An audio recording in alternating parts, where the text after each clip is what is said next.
globalism will be our credo.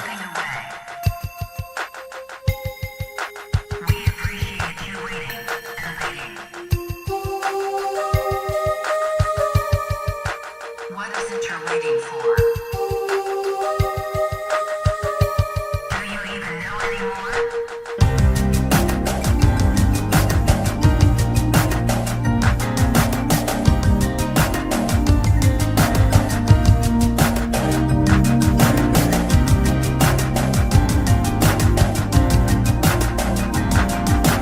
These are people who work hard but no longer have a voice.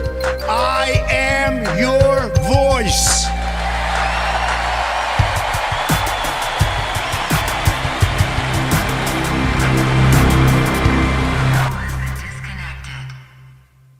Hello, everybody, and welcome back to our mega stream for 2025. We have an election tonight. It is election day, and we have a lot of elections to cover in several key states. We have New Jersey, we have Virginia, we have New York City, we have California, we have Texas, we have Pennsylvania. There's so many elections going on we're going to get to covering tonight. It's going to be a long one, so feel free to chip in. We're going to have a lot of downtime waiting for results, so the super chats, we'll be getting to those periodically throughout the night. But polls are closing in 5 minutes out of the state of Virginia, and this is a night where Republicans, and we'll turn on the camera in a second, guys, but let me see. Here we go. There we go. Looks good. Sounds good. If you guys have trouble seeing the results, like if it's too blurry and I need to zoom in, feel free to let me know, because I know that it's a little tough at times to see. But we could zoom in. We can make sure that whenever the results do come in, at least we're going to be zoomed in. But you have Virginia, you have New Jersey, you have Prop 50 in California. So many elections. Democrats anticipated to possibly take all of them. Which again, margins do matter, but they could very well be on track to send a lunatic to the Attorney General's post. And it's like only the Democrats do this. And the fact so many people know about it but are still voting for him. It's like with Roy Moore, you had plausible deniability for a lot of these allegations because of the nature of the Me Too movement at the time, because I see a lot of people comparing it to that. But here's the deal. Roy Moore underperformed by 30 points. Jay Jones may not even underperform by 5.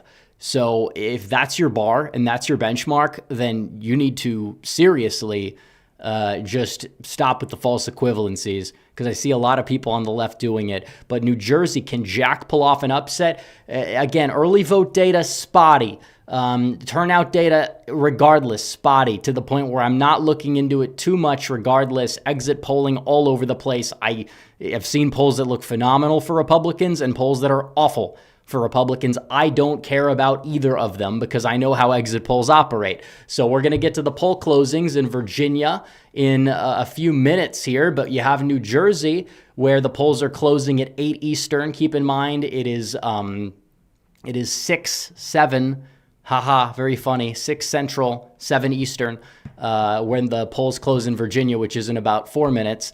And then New Jersey, the polls close in 1 hour after that. And then California, a little bit after that. And then, there's so many different results all over the place. Texas, you've got these constitutional amendment type of things taking place, these ballot measures that were put on the ballot. So it was very interesting voting today in an off-year election. Go to a precinct on a conservative college campus. And the problem is that it was all old people. It was all old people, and then you had one younger person that didn't really look like a conservative. So, again, this is who's voting in the elections. I'm not against old people, but we understand that a lot of old people these days, like your 60-something-year-old, like they tend to lean a little bit more Democrat, especially the higher propensity voter like that. And it's different down here, but I think we need more engagement from young people, and that's why there's all these demoralization ops that they run to make sure that young people don't vote. I'm not going to get into all of that today unless people want to talk about it and we have downtime, but how many influencers have come out and said things today about why people shouldn't vote? We know exactly who these people are, and They're controlled opposition. Whether they know it or they don't, they're controlled opposition. That's my takeaway, because everyone wants to say, oh, they're an operative. Maybe, but I care about the fact that they act like it. So Virginia, you have elections. We're going to break down the results as they come in. You have Abigail Spanberger, Winsome Sears completely dropped the ball. She's probably going to lose, but can she keep the margin within like 10? So Jason Miyares can win the Attorney General's race against somebody like a Jay Jones, who has led like 4 polls, including Republican polls lately. He surged in the betting odds. I know the betting odds are not perfect, but still, what's going on there is ridiculous. It does seem like there's a big surge late. I trust the Christian Hines model. That says Sears is going to fall short by like 8 to 9. It's going to look like 2017. It should. My predictions so far, I mean, you know, I put a lot of, I had a lot of different races in the video, and pretty much all of them except Virginia's AGI have going blue. So I'm not expecting much, and you shouldn't expect much. But if something great happens, then yay, you know, it's going to be a great night, great upset. But if not, if not. So 30 seconds until the polls close. Like the stream, subscribe, because we're on the verge of a very important milestone of 225,000 subscribers. So make sure you guys subscribe, because we are 83 away from that big number. And I know there's a lot of new people here, or people that haven't yet subscribed. So make sure you guys hit that button, because I know for a fact we're going to hit that magic number of 225K on tonight's stream. So 5, 4, 3, 2, 1. And off we go. The polls have closed in the state of or Commonwealth of Virginia, I should say. Nothing in yet. We'll be comparing the results to 24, to 21. Again, margins matter, turnout matters. There's so much more than just the percentage that, you know, it is in a county for sure. But you have to have the right turnout in the right parties. 1,700 live viewers. Like the stream. Let's get to 500 likes. Let's like up that stream. Let's get our viewership up as well. Share the stream, and we will go from there. So regardless, here we go. And do we have any results? We don't. We will cover them when they come in. And we have super chats, so we'll read some of them. And we have a goal of 30 yellow super chats or above. Little bit of a lofty goal, but if we could hit that, that would be great. That's for like the whole stream. Sedan DeVille Bear says, sadly, liberal white women will give the Dems a clean sweep. They're the future of the Democrat. Well, they are the Democrat Party, but the problem is that they're half the women are half the population, and so many men don't vote. And that is particularly why this type of stuff happens. It's because, you know, people like to point fingers and they don't like to show up themselves. So I think that's the issue. Tucson PaleoCon for Tense is attending a watch party here in Arizona, but I hope you all have fun. Go Curtis, go Jack. Thank you. The Four Stooges says Jack's internal polls are not looking good. Man with 2I6911 says I'm from Jersey. Jack is like a 30% chance. I clocked it in right there with you. I fully expect to buy my first house in Pennsylvania regardless. Well, that's a good thing. And again, the Pennsylvania results tonight, it's a court election. I wouldn't read too much into it impacting the next cycle, just like what we saw in 2023 versus 2024. Although I do think Shapiro is going to win with relative ease. It just depends on the margin next year and what these House races in Pennsylvania end up looking like. So we're waiting results in the state of Virginia. Mikey79 says thoughts on Trump withholding SNAP until end of shutdown. It's a bold move. We'll see if it pays off. Sedan DeVille Bear says boomers' brains are mentally stuck in 1967. Well, I mean, they were born around that time, so I don't know if they're mentally stuck then, but I think the 80s is probably about right for a good chunk of them, yeah.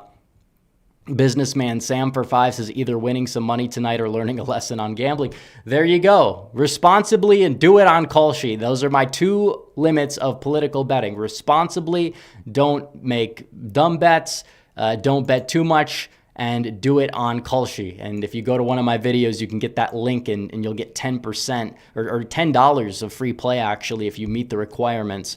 Chris Collins for 10 says Prop 50 will lose in California. I disagree, sadly. Maiku Forex Bots is right in election day today. Thanks for the reminder. Yeah, well, there you go. Glad to have you. Kaminsky says, got my grandpa who hasn't voted since 2020 to go vote for Jack. Well, that's good news. We could take any vote we can get. Not sure why he sat out 24, but regardless, we'll take what we can get, won't we? We'll take what we can get. So regardless, I'd like to have seen a better, it seemed like Jack was getting a lot of momentum, but the momentum kind of plateaued. The question is it enough? Are the polls underestimating him? Those are the questions that we're going to have answered tonight at some point for sure.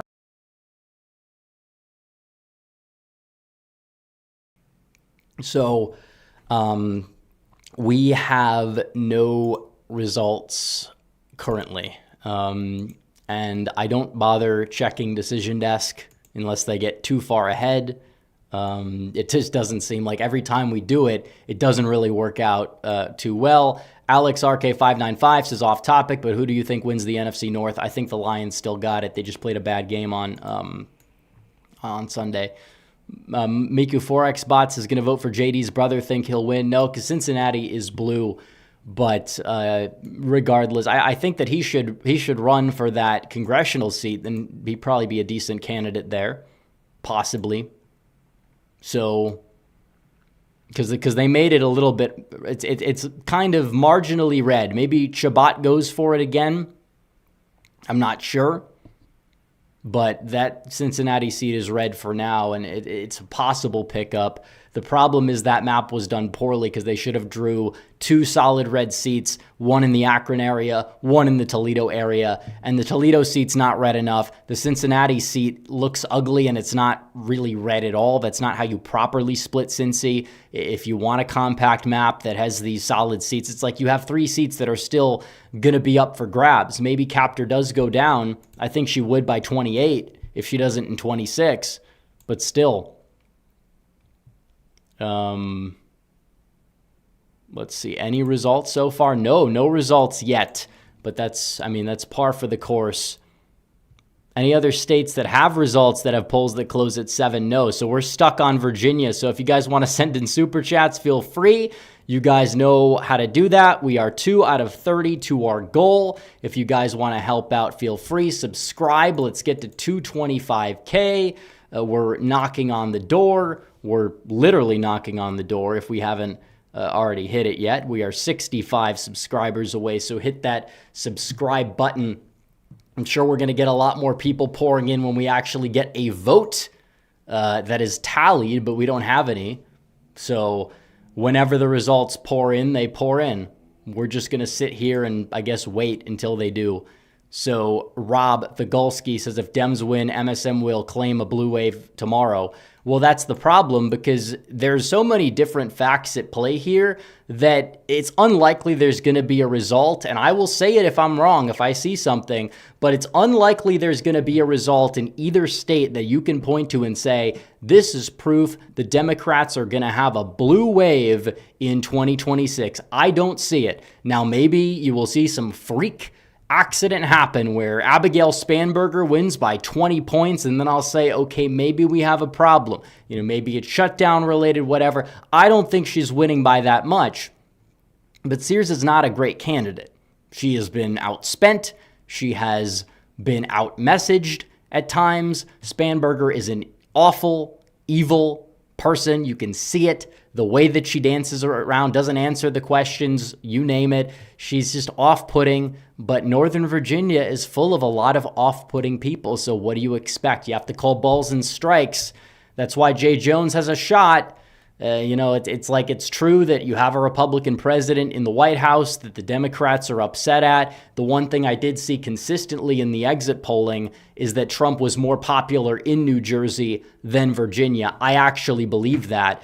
And it's kind of the way the states are trending, even though Virginia kind of came back a little bit, but New Jersey is like zoomed past it essentially in 2024.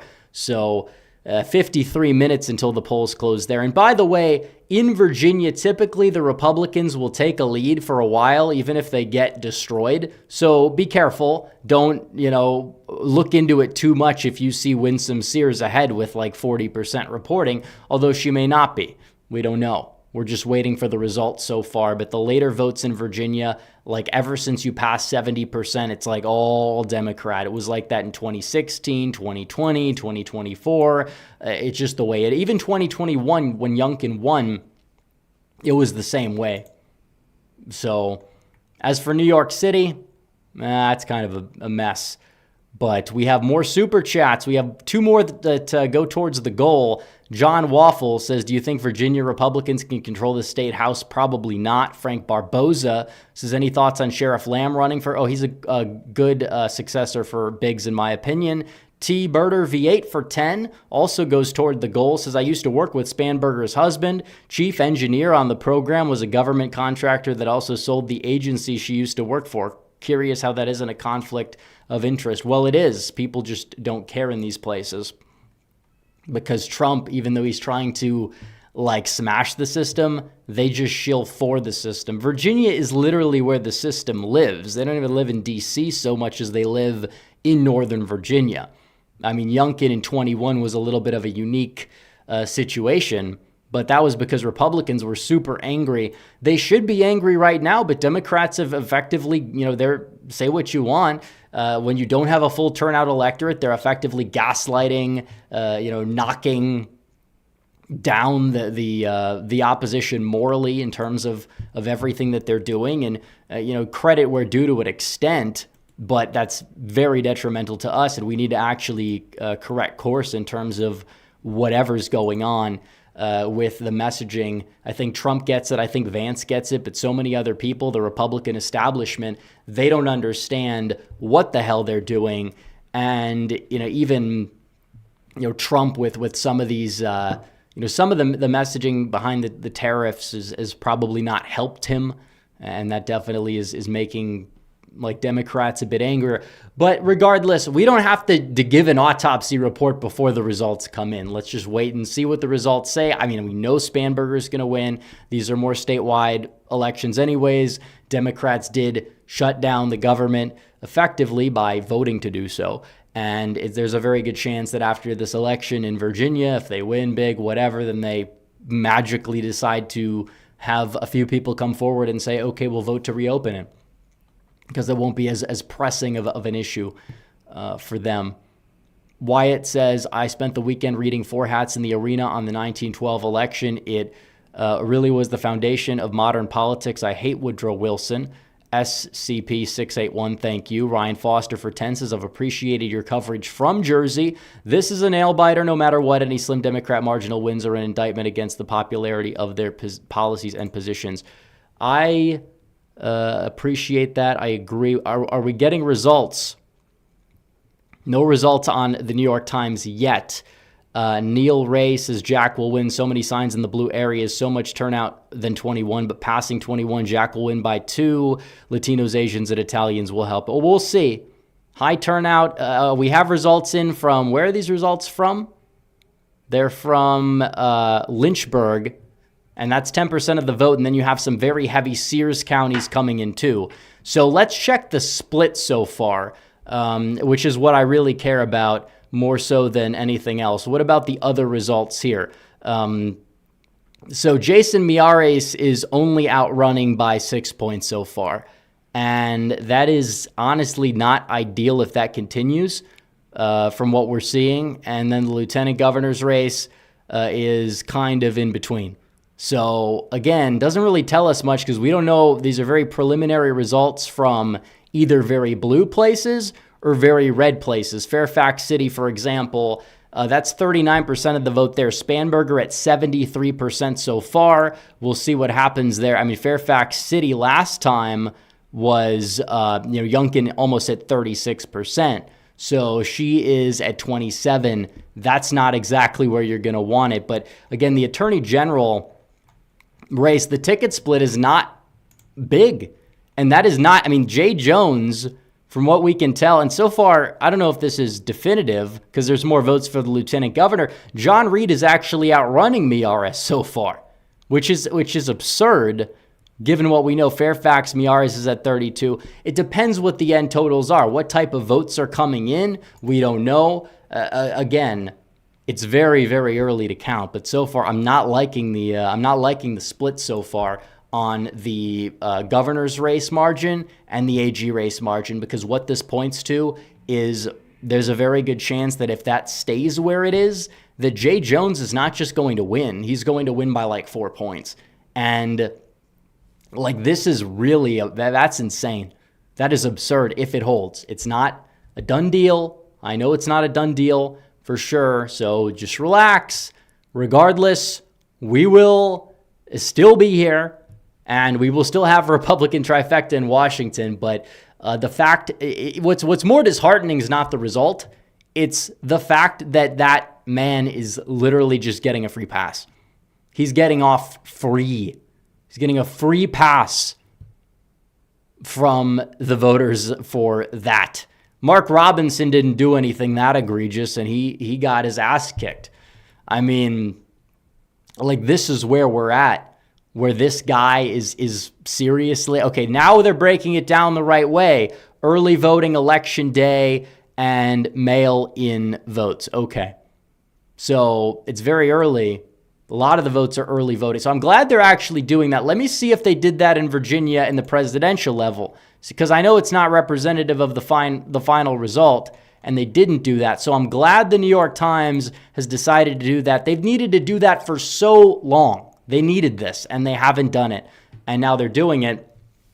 And more votes are coming in. More blue votes are coming in. But where are these votes from? Fairfax. We know they're from Fairfax, but you're looking at the votes. Lynchburg, Fairfax, Richmond City's got some votes in. Regardless, it's just we have very preliminary results here. But Sears is at 38.3, Spanberger at 61.6. Very early on, a lot of the votes being counted were early votes, period, but not mail-in votes. Mail-in votes are going to be much bluer, but there haven't been a lot of election day votes that have been counted, which are going to be much redder. So while we expect Spanberger to win, it does seem as if we just don't know the margin, and the New York Times is not really giving us a lot of data to work with here. So let's go down to see if we have other Virginia races to look at. What is the split? Miyares is doing, again, that is not going to probably cut it, like 7 points better than Sears. You better hope that that grows. You better hope that that gets up there when some of these suburbs come in like Loudoun County, and Miyares is going to be, because I don't understand how anybody's voting for Jay Jones if they know what's going on and they're anywhere that's like, center-ish. But no, I mean, this is how the Democrats operate. Republicans would never get away with this. And I'm not saying that to do this whole routine where it's like, imagine if the roles were reversed. But the fact is that, you need to understand this, because this is what we're up against here.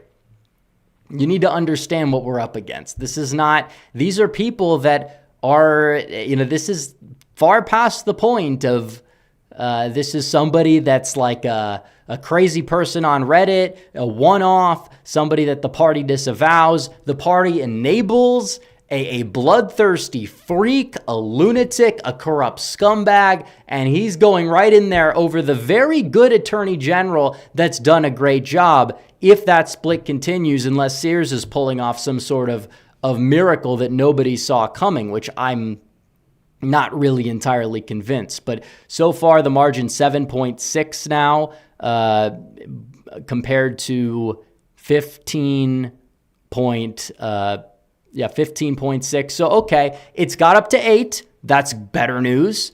That is better news. It's up to 8. The split's up to 8, but it's going to be close. It's going to be close. We'll see what the split stays at. But there's been a lot more votes that have been counted for one race, but not the other race. It does seem as if the lieutenant governor's race is going to be a little bit redder than the governor's race.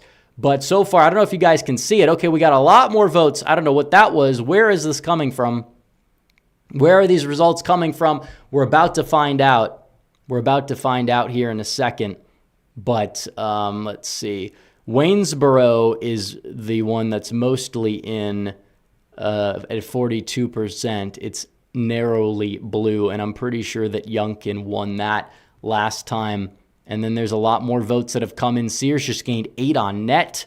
Where did that come from? Rockingham County, I believe, got around 4,000 votes so far in terms of the net margin. So we got a long way to go here. Democrats have the early advantage. Republicans will close the gap, then Democrats will take off and surge towards the end of it. And that's typically how Virginia's counted. That's typically how Virginia works. I tell people not to panic here.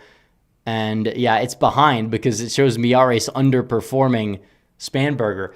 And I heard reports that they were doing some polls saying that Jay Jones was actually the candidate Democrats were excited about. They're literally saying they're excited to kill you. Like, that's what they're saying. This is not hysterical anymore. This is reality. This is who the Democrats are made of, and this is what they're doing. So I'm not saying it's over.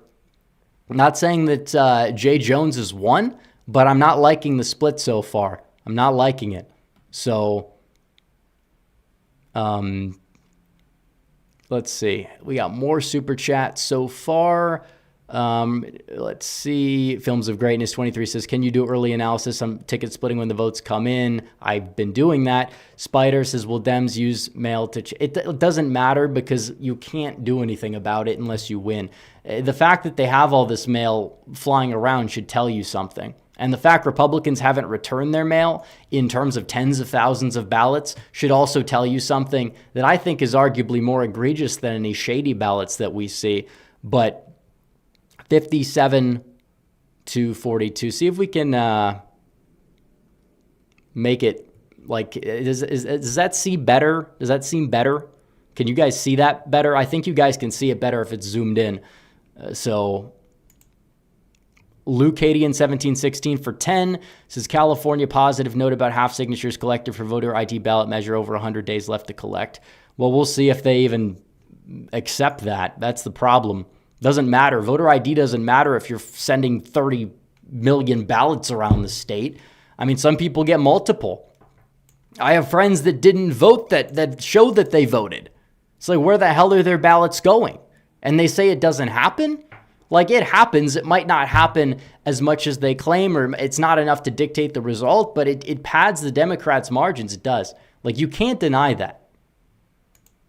So Miyares is narrowing the gap. Let me see what the results are in the totality of Virginia. If we could pull this up. Virginia. So 61,003. See, it's hard to analyze the ticket split when there's such a lag, because it actually shows Sears doing better than Miyares, but there's so many more votes that have been tabulated. So the New York Times needs to really catch up because they're not doing a very good job with that so far. Sirenator for 2, and we have to refresh.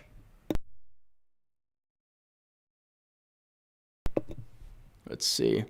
But guys, make sure you like the stream. Make sure you subscribe.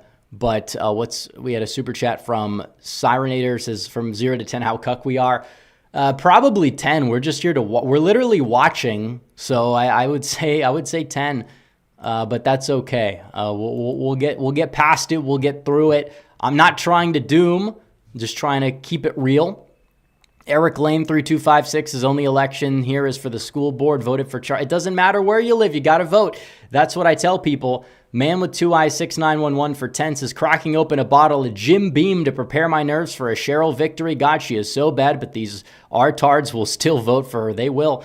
They will. So Joshua Bell for 10 says, let's hope it's a good night for MAGA and Republicans. Is there anything we could do to save the once great state of Colorado in 26? Well, you can vote and hopefully save the state, the congressman in the state. The Orange Pill Nurse says, came to support the MAGA Tier Fund. Well, you're supporting, you're insulting, but you're also handing out free money. So again, I don't think you're really like getting it like some sort of own. We're not like offended here. We just call balls and strikes. It's what we do. John Waffle H2P for 10 says Lynchburg is where Liberty University is. How is that blue? Well, let's check it in 2024. Let's see. Because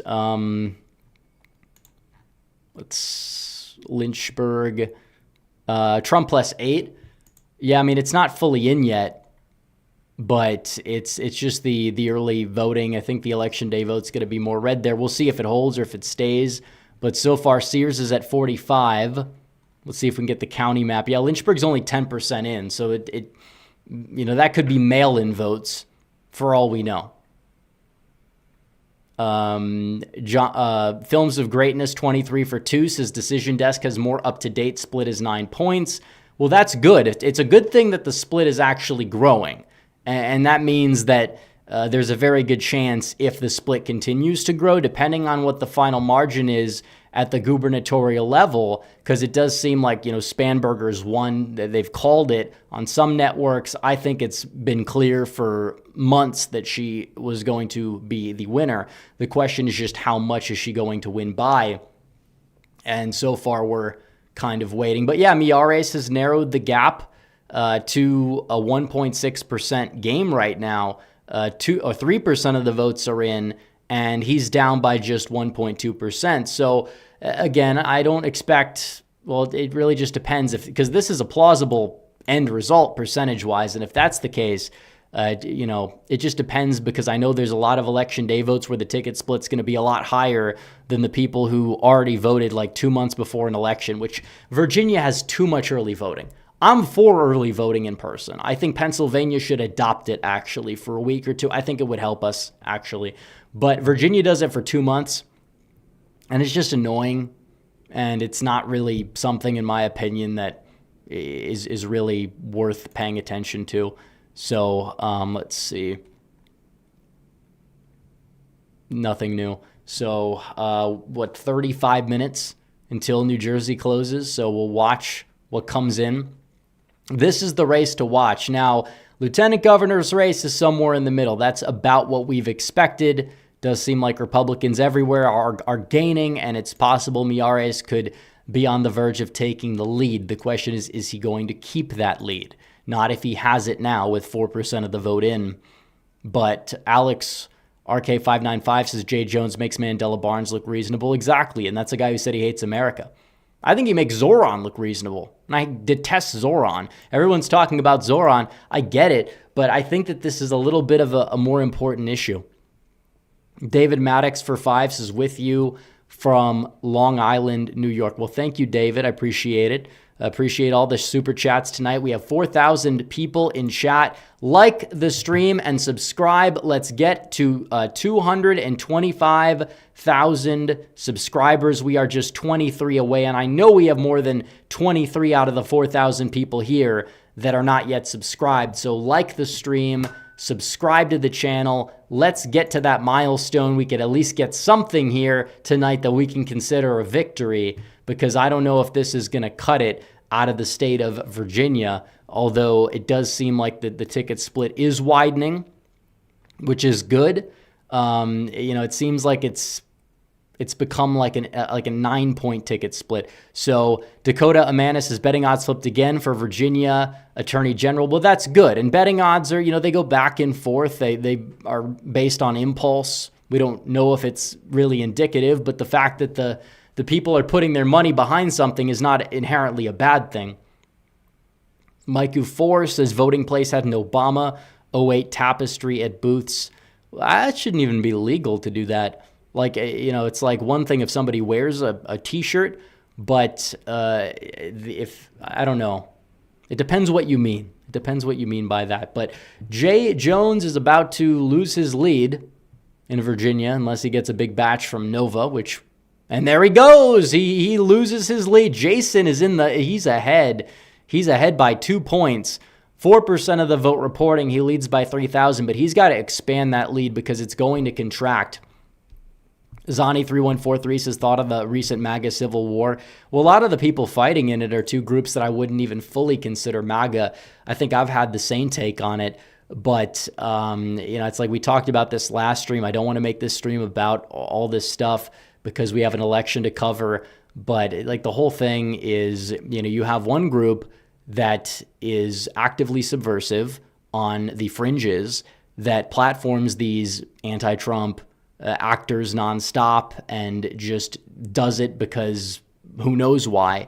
And then the other flip side of it is you have a lot of insufferable neocons that are the loudest voices trying to combat that. They do it ineffectively. They can't effectively communicate to young people. And what that does is it just pushes more of them, more well-meaning normies, in that dark direction where we don't want them to go. So I feel like what I have to do is just call balls and strikes, support things that are good, and drown everybody out, because and stick together with people and promote people that actually get it and are reasonable and are sound. That's my take on it.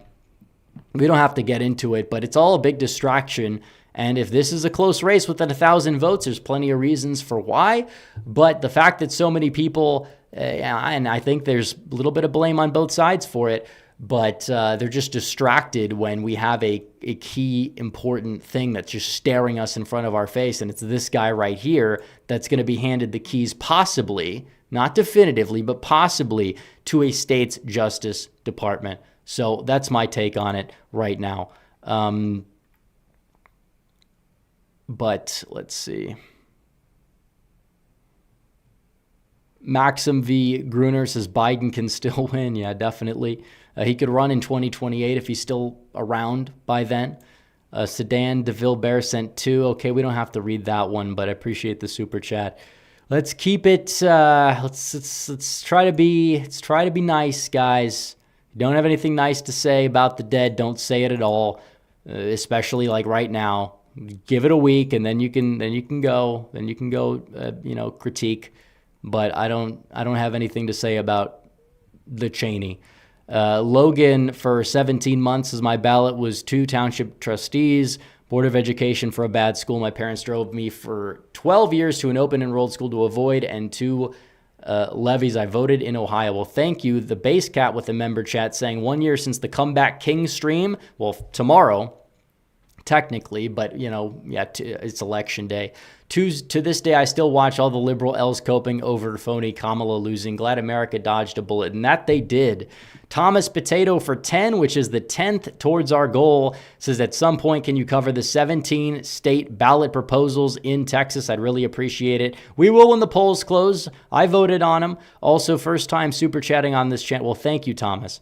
And Bruce Rice for $100. Anybody want to beat that? But, thanks, Bruce. He says, I will be good. Love the show. Ready to go. Well, thank you, Bruce. I appreciate the 100. Very generous. Congratulations to Bruce for his generosity, helping support the fund. Disturbed Doge 5003 says, if Jack wins Jersey and New York City goes blue, you'll see a lot of Republicans and independents flee to Jersey, making the state possibly more red for 26 and 28. Yeah, it's technically a possibility. So now Miaris is leading by 5. Which, again, that's good. 6% of the vote is in. He's increased his total. He leads by 8,000, almost 9,000 votes.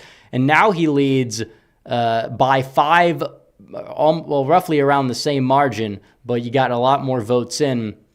And that ticket split so far is roughly, okay, so Sears is behind by, so now it's like 10, which that's good. It's like 9 to 10 points. Sears needs to keep it within 10. And there's a big Democrat vote dump. I don't know where the hell that came from. Let's see where that came from. Loudoun County, 76% of the vote is in Loudoun. Spanberger leads 63 to 37.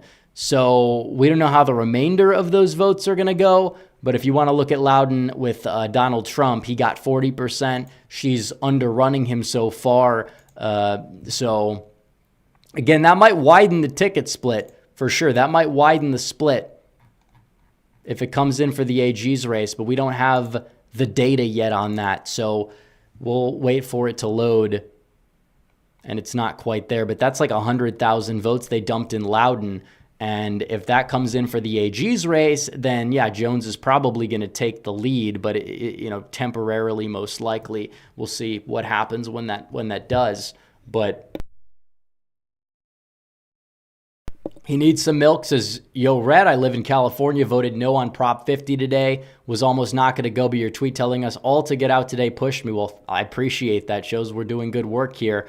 But I appreciate the super chat. Let's see. Did I read Disturbed Doge saying if Jack wins in New York City? Yeah, well, I think we covered that. Rob Vigulski says I think Youngkin would win. I mean, he's an incumbent governor with a approval rating above water. Sirenator for 5 says, do you think it's possible Dems are splitting their tickets for AG race and not just autistic GOP vote? What do you mean by that? Because it's mainly independents that are doing it anyways. I don't think Democrats are going to split their tickets much at all. Because, think about it. Miyares didn't get a single Democrat endorsement. They stuck by this guy's side. And this guy wants to kill people on the other side, and they still stuck by him. Think about it. And the same thing goes for Maine, where Graham Plattner, whatever his name is probably going to get that nomination. They were more upset with the tattoo that he didn't even know what it meant on his chest, a blot of ink, than him going on Reddit and talking about all these horrible things about, killing Republicans and people he disagrees with and all this stuff. Like, seriously, guys, like I don't think people understand how the left's morality is objectively backwards. These are not just people that you have reasonable disagreements with anymore. These are people that genuinely, and it's not all of them, because I think a lot of people can just be naive normies or whatever, but too many of these people just have a massive disdain for anyone who disagrees with them. And that's why so many people celebrated Charlie Kirk's assassination.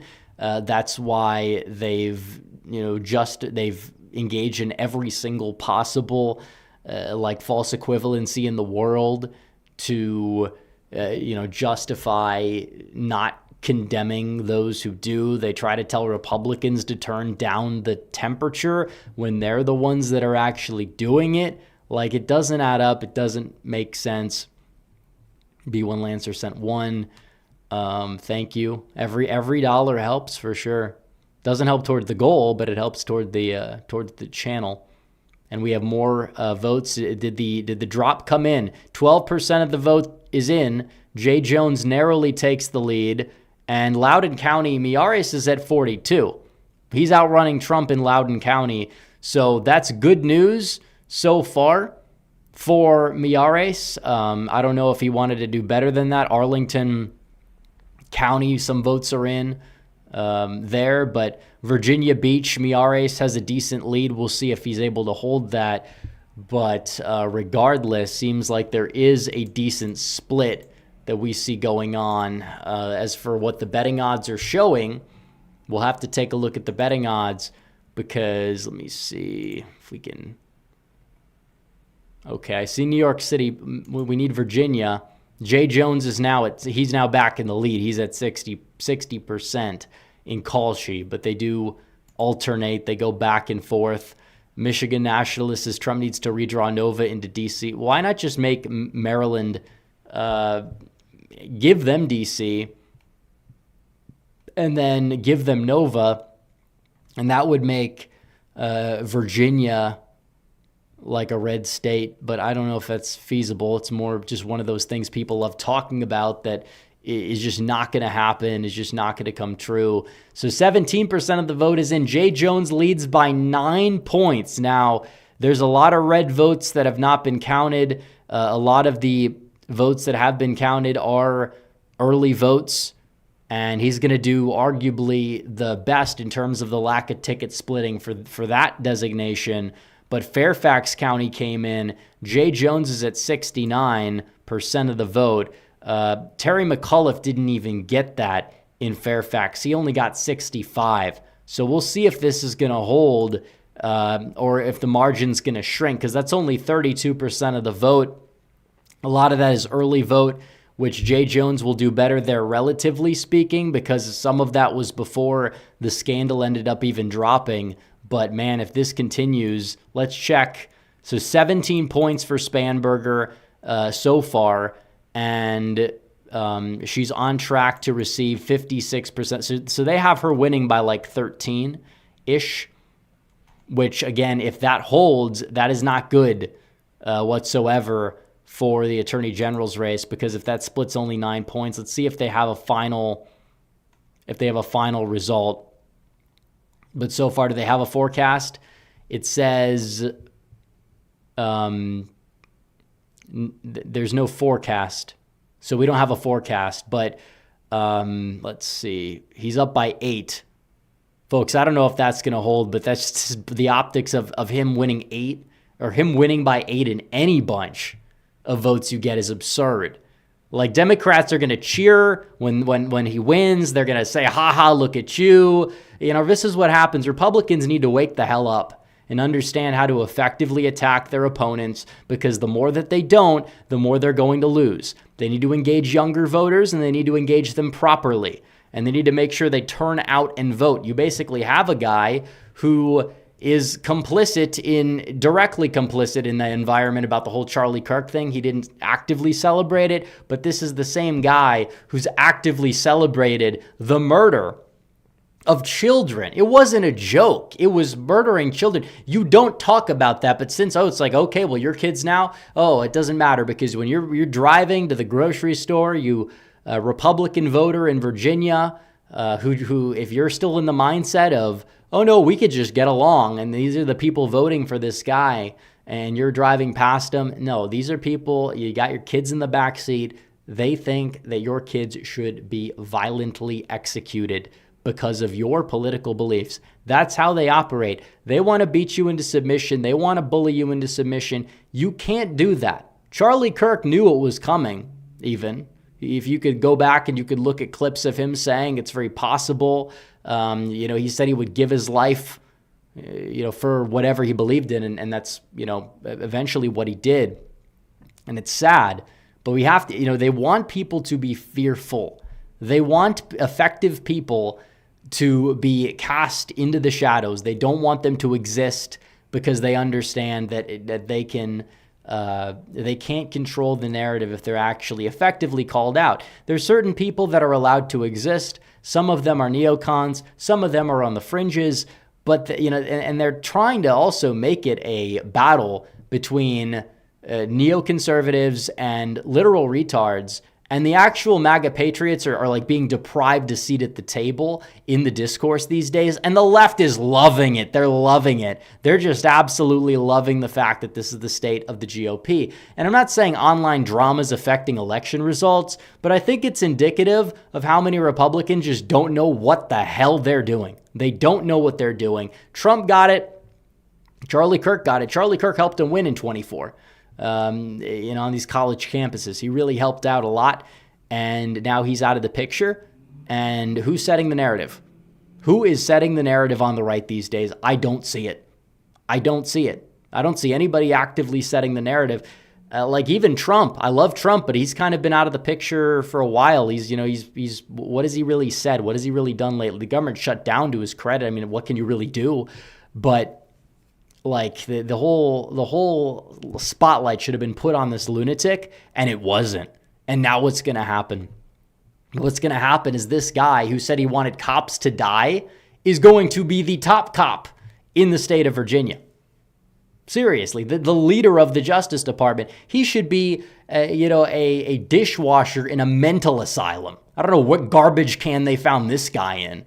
But apparently that's somebody that's capable of victory in the state of Virginia. And maybe it's a blessing in disguise. Maybe they'll embrace the radicals that can't fundraise. They apparently can fundraise with the radicals.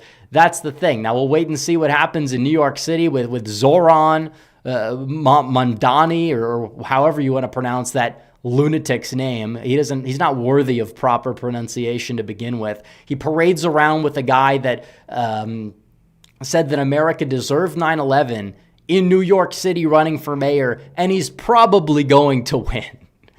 Like, usually after one of these things, we do a good, a bad, and the ugly segment. No, this is the ugly, and the ugly.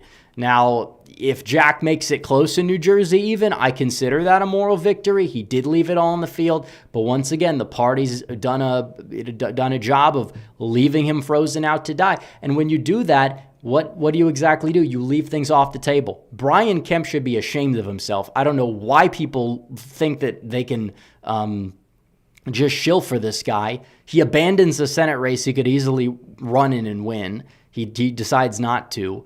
He's an overrated governor. He only did good things so he wouldn't get primaried. And now he's the leader of the RGA, and he can't even lead. And he wants to run for president. You think you're getting past Vance? You're not even getting past Nikki Haley. like at the rate things are going. So let him be delusional as much as he wants. But this is the legacy of somebody like a Kemp. It's like the top of the ticket matters. Winsome Sears, what did she do besides like interrupt 30,000 times during the debate? It's like, that's not going to win. You have an opponent that is easily beatable, and you should have just known when to just be quiet, and you didn't do it. You had some good moments, and they were overshadowed, and that was your only debate. It wasn't like Trump in the first debate with Biden where he's interrupting, and it turns out that it's not an effective strategy because it's better to let Biden talk, and then Trump in the second debate lets Biden talk and trip all over himself. I mean, let's be honest here. Let's be real. Now she's projected 57%, 14-point victory, if not more, that she's on track to get, according to the New York Times. Sometimes the needle's wrong, but I mean, when you got 23% of the vote and the needle's not off by 5, 6, 7 points, so our prediction was a little bit lofty in favor of Sears, and I had a feeling it could have been off, and that's the way it is. So we'll have to watch New Jersey when it comes in. We'll watch the rest of Virginia, but there's so many people that just, it's embarrassing. That they continue to like just drop the ball. They drop the ball, and they don't understand what we're up against. And you get Jay Jones. They get Charlie Kirk. He gets killed, and then the people that say that killing political opponents are okay, they get a free pass. They get to walk out with a victory. That's not something that I think is a good thing. Whether the Democrats want to gaslight and throw out these false equivalencies or whatever, like this, the things that this guy has said, private or not, public or not, are horrifying, and he's running for office. He's not some guy in a young Democrats group chat that's cracking edgy jokes. This was not a joke. This was serious. This guy said, I'm not saying he was going to do it, but the fact that he thought that that was okay, and the fact that this is a guy, and he didn't even apologize. He put out a boilerplate statement that was awful. And he's going to walk out with a free pass, a pat on the back from the Democrats saying, good job. You said what we're really thinking, and you got away with it. That's how they're going to operate. And that should make you mad. That should make you angry as a voter, as somebody who is in that state, that this is the type of guy that has power over you, somebody who wants to kill you, or kill people like you, or kill your children. And this is not exaggerated. See, if you clip that monologue and it was 3 years ago, you could say, this guy's on a rampage. He's a lunatic. He's a crazy person. We have the text messages. Like this is reality. And I'm not happy that that's the way it is, but that is the way it is. And Republicans need to wake the F up, because they don't know what the hell they're doing. They don't know what they're getting themselves into. And they're letting these people walk all over them. That makes me infuriated. You know, it's like Trump gets it, he wins, you know, everybody shows up, and it's like Republicans, they really need to get young people out to vote. And who did that? The guy they killed.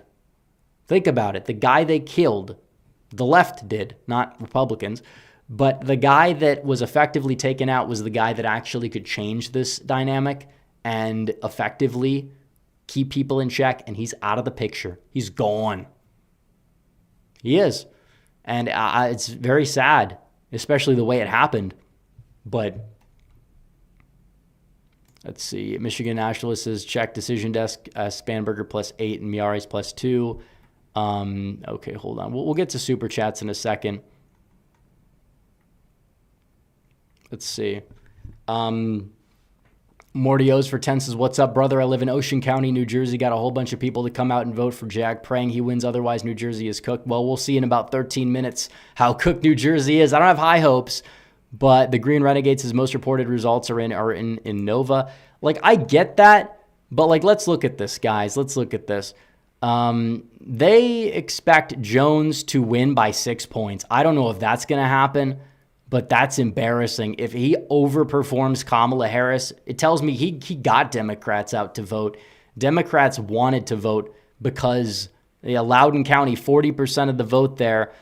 Donald Trump in Loudoun County got 40%. All the votes are in. No, he's done. It's over. Jay Jones is going to win.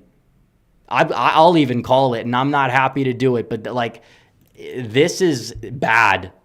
That, like, you can't say it's good. We're not going to have a kicking and screaming chunk yogurt style meltdown, but we're going to say that the Republican Party needs to pull their head out of their ass and understand what the hell they're up against and actually try to engage people to show up for things like this, because you can't have this keep happening. And he's not the only person, by the way, that has those opinions. Abigail Spanberger, same way. She has the same beliefs. So, Virginia, we have a problem. We have a problem, Virginia. And this guy should have underperformed by just as much, if not more, than Roy Moore did. And he may outperform Kamala Harris. Like, seriously. Folks, this is an issue. And Sears, I think, is a lot to blame too, because I do think every J. Jones voter, if they knew and it was an informed ballot, I don't think he would win. But it's not.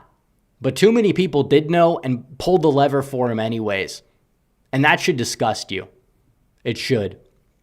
The Green Renegade says, okay, we did that one. Orioles tragic for 10, says if Jack wins and Zoran margins in the single digits, does the shutdown end before Friday? Establishment Dems no longer feel the extremist pressure and well, I mean, maybe. That's a big if.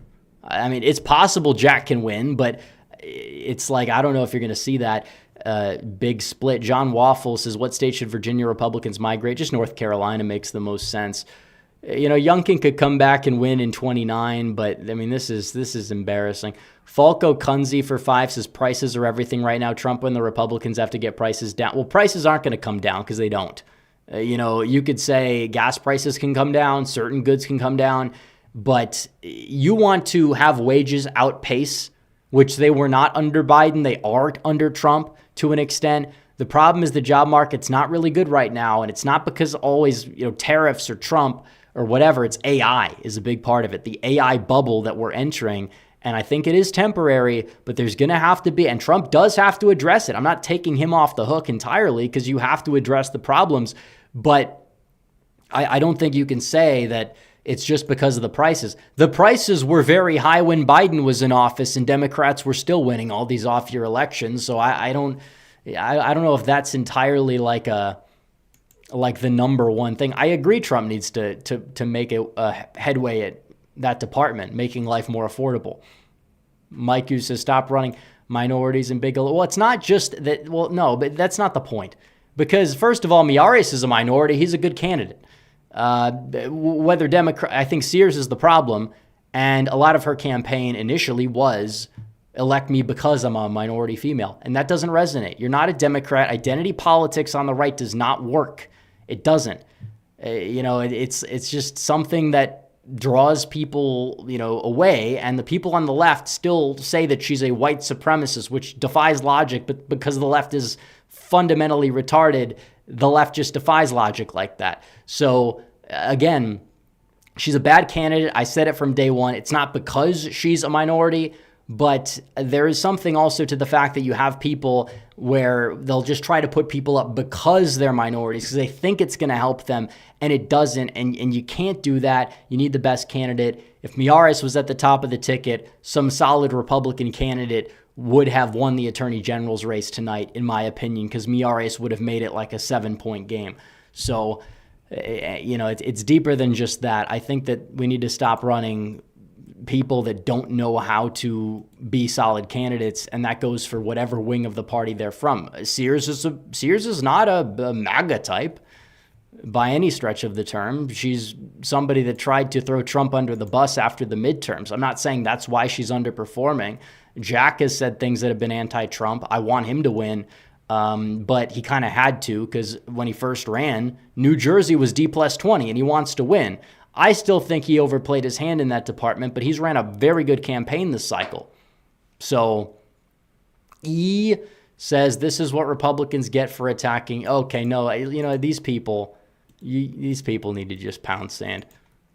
Like, you say that, when your little movement led by your gay little cult leader has actively at every turn tried to undermine the Republican Party. So you're not a part of it. You're not a part of this movement. You told people not to vote for Trump in the 2024 election. You have no business dictating whatever the hell we do over here. So let me just say that. And that's all I'm going to say about it. So Sports Talk Live for 2 says Curtis Sliwa is a clown. Why did they run him? Well, because they needed a Republican and nobody else was willing to do it. And it became a point where Cuomo, as bad as he is, basically became the Republican. So, yep. Tetsu Monchi for £2 says, what has enthused Democrats to vote in Virginia this cycle? Well, I think part of it is because somebody on their ticket wants to kill Republicans and they just love that. I'm not kidding. There was a poll and data within the poll that came out where Democrats said they were more enthused to vote because Jay Jones was on the ticket. They were more enthused to vote after hearing the scandal. That's a problem. That is a big problem. So, again, Stephen Knizik for 10 says Republicans in general and MAGA in particular needs to understand that just like in 1860, Democrats have defined territories, and for the same reason, doesn't matter how informed voters are. Well, that's the difference between Democrats and Republicans. Republicans say, we're better than that. I say, and that's the problem. And that's the problem. I'm not saying you have to go to their level, but if you're too busy throwing people under the bus because they said some joke in a group chat, well, guess what? You're part of the problem. You are part of the problem. I don't care what was said because you see how these people operate and you're like, oh, we're better than that. Yeah, and that's the fucking problem. Yeah, we're better than that. Okay. Where's that getting you? Are you winning? No. So then shut the fuck up. Enough is enough with these people. And I'm not blaming Miyares for that, but there's so many weak, limp-wristed, limp-dick Republicans that keep enabling these people on the left. They are your enemy. Just accept that and work to decimate them, work to humiliate them, because that's how the left does it to you. And Trump can do that, but you can't, for whatever reason. Because you're too busy clutching your little pearls. You're too busy trying to please your Democrat friends. Fuck whatever those people think. If they are willing to stand by the people that want your children dead, they're not your friends. They're not your friends. They're people that are your enemy. I don't care what you say. Enough is enough. If any Democrat knew about Jay Jones and voted for him anyways, they're not your friend. They're not your friend at all. That's what I say. And so many people can't grasp that, and they think that that's some sort of radical opinion. Well, where's the moderate opinion getting you? It's getting you nowhere. And that's the problem. I'm not saying that you have to go off the rails and become an unpalatable person. I'm asking you to just understand what time it is and grow a backbone. That's all I'm asking. And if they can do that, and they can relate to people, and they can actually target the voters that they need to get out to vote and do it effectively, then this would be an entirely different story. But that's not the story that we have, because I'm sick and tired of these off-year electorates, because and it's true, they are filled with the most insufferable people. They're filled with the No Kings protesters. Those people you see and make fun of, they're the ones voting. Who do you think they're voting for? Well, they're not voting for the Republican, I'll tell you that much. So, again, enough is enough. Like, what are we going to do? We have 4 minutes until the polls close. Let's see. Let's see what we have. Stephen Knizik for 10 says Republicans in general and MAGA in particular need to understand that, okay, we did that one, never mind. Wyatt says, how are we supposed to peacefully share our country with people that vote for Jay Jones? It's extremely disturbing. He had a chance, much less one, in a swing state. In a swing state. Exactly. L.A. Thorne the Martian for 5 says, I have a feeling that New Jersey might go to a recount if it's close. I'm here in Monmouth County. The Shadow Narwhal says Youngkin would have been better. Well, he can't run for re-election. I agree, but he couldn't have ran. So it's not like they went out of their way to put up this candidate that leapfrogged the top of the ticket, usually. Or the incumbent governor.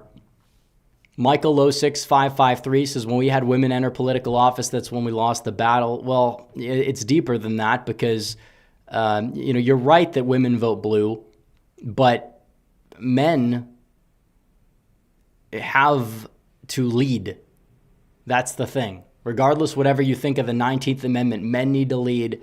And so many men aren't voting the way they should be. And I think that's a problem too. You have to lead the woman. That's the way it is. A lot of young, impressionable women don't have set in stone political opinions. In fact, half the people that are posting their pictures in New York City for Zoran Mamdani are going to move to the suburbs. If they end up finding a husband that probably is more conservative, they're probably going to adopt more of their beliefs because that's just how it operates. If you're a man, you have to lead. That's the way it goes. That's my take. Some people will say it's cocked. Some people will say this or that. The bottom line is that's not the problem here in its entirety. Because I think there's far more of a immigration problem to blame. And even then, it's like it's not. Immigration is not entirely indicative because these electorates are far wider than the presidential electorate, and they're also bluer. So, I'm not saying I do think immigration, however, has led the Overton window to be exploited and expanded, and it's not just illegal, it's legal. New York City is 10% Muslim. There's more Muslims in New York City than Jews now. That would be unthinkable at the time of 9/11. But now they're going to elect Zoran Mamdani their mayor in about either 1 minute or an hour and a minute because I know their polls close. Yeah, their polls close at 9. So, New Jersey, 25 seconds until the polls close in New Jersey. We also have Pennsylvania's court races. Democrats probably going to take a lot of things, but we'll see. Secession Now for 5 says it looks like regime change based on a lie is back on the menu, boys. Is Trump golden age over?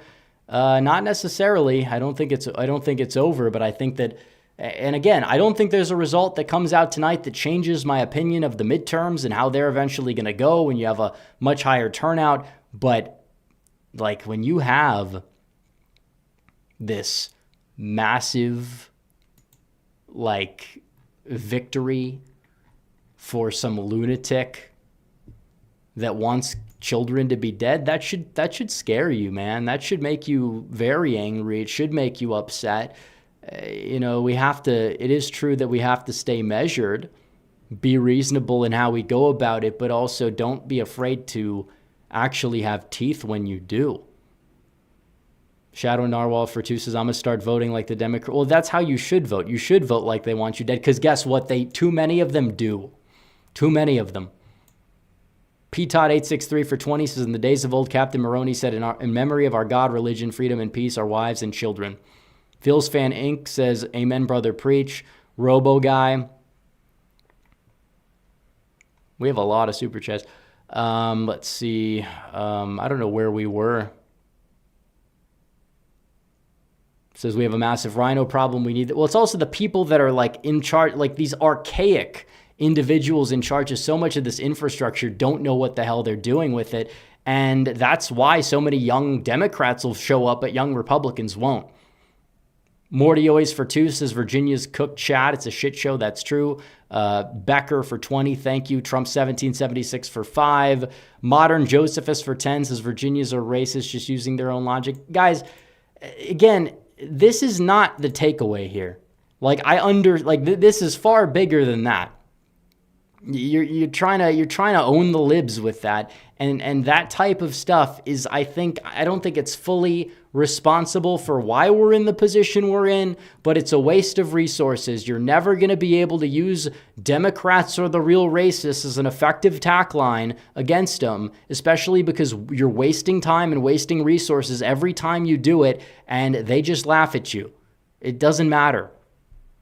You could talk about, the NAACP backed the white CIA lady. It's yeah, because she's a Democrat and they're liberal activists. It's not, it's not even about race for them or for either side. There's no reason to inject it.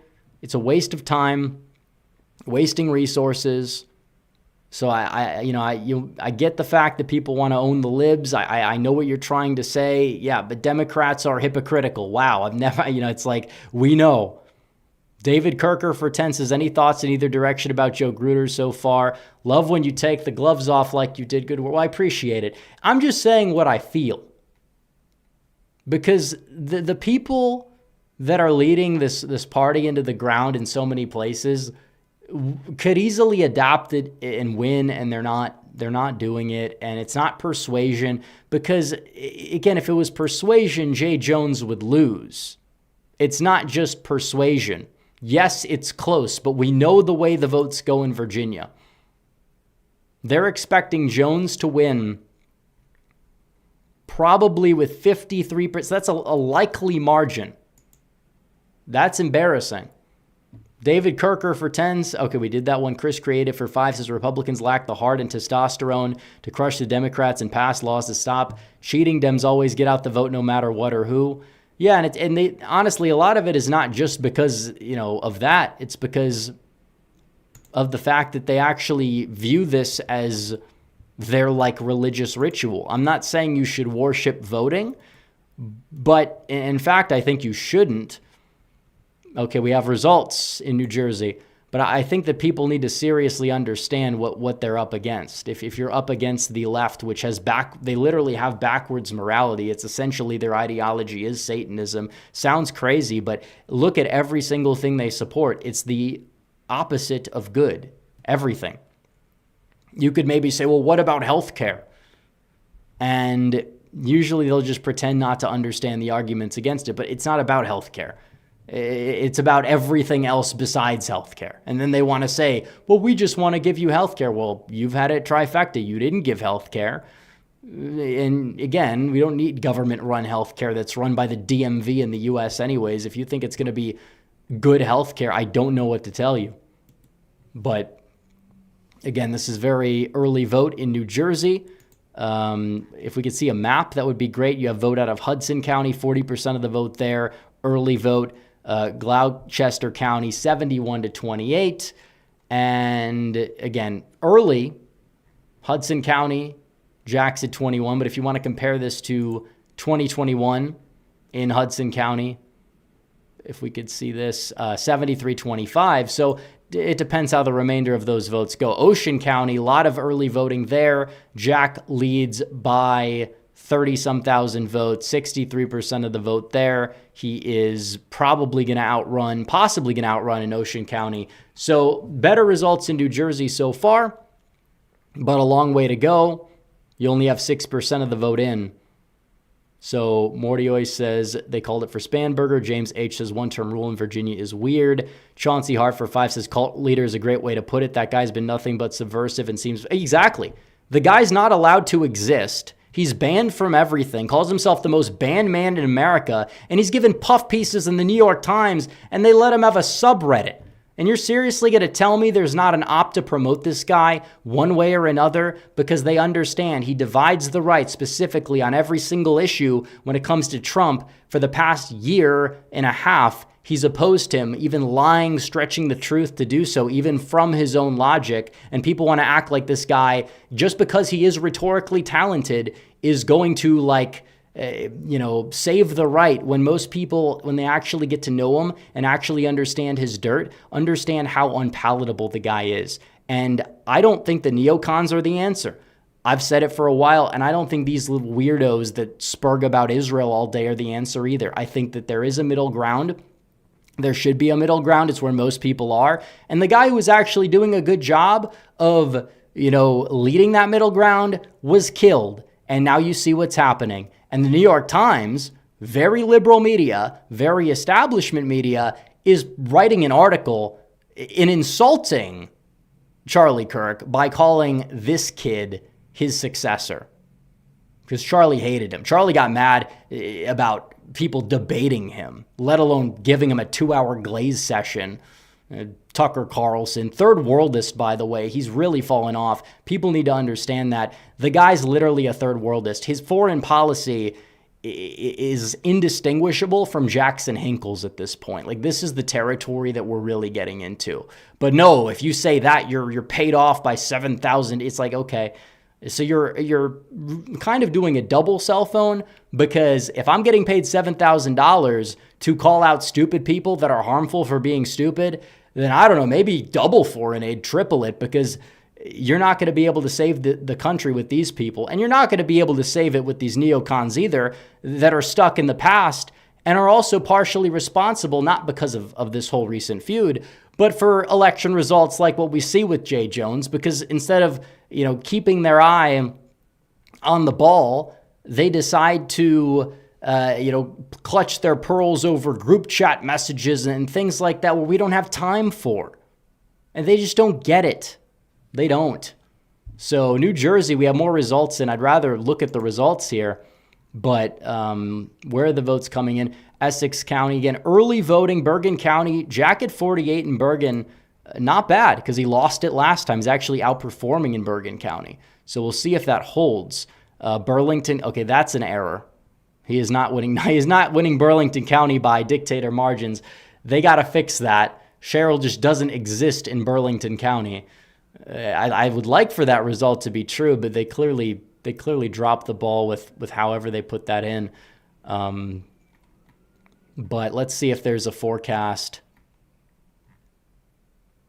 We don't have enough data. They don't even have a forecast for it. So let's see. But, we have to have a conversation about how does this party move forward? Not about e-drama, but about the fact that you're letting people win like Jay Jones. Like, come on. Let's see. Mordio said they called it for Spanberger. Conair says, why are Republicans so bad at off-year turnout? I don't know, because they just don't engage their voters. I think there's a lot to blame to be put on Sears herself, who's an awful candidate and did a very poor job messaging. And I think the shutdown definitely in Nova helped Spanberger.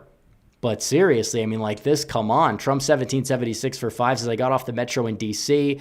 Anti-Trump protester verbatim says, want to stop fascism. Yeah, they called... they said if you want to stop fascism, you have to take a couple out. Well, they're calling for you to be killed. Would they say that because, and then they'll say, well, what do you mean you don't want fascists? It's like, honestly, even if somebody believes in fascism, I don't want them dead. I think that they're probably a LARPer, they're probably a Fed, they're probably dumb. But like this whole notion of, oh no, the fascism, everyone I don't like is fascist. Even though I can name 10 presidents off of the top of my head that were objectively more authoritarian than Trump.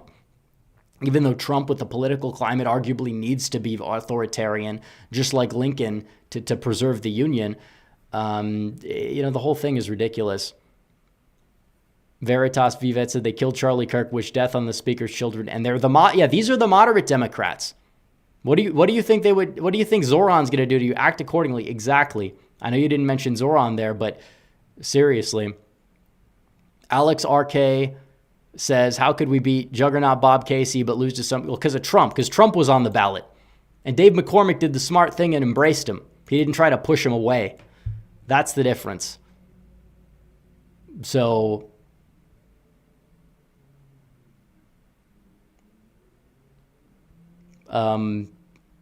Michael Laus says naturalized citizens should not be able to run for office, and I agree with you on men needing to take charge. There needs to be societal change. Well, yeah. Honestly, it depends on who we're letting in.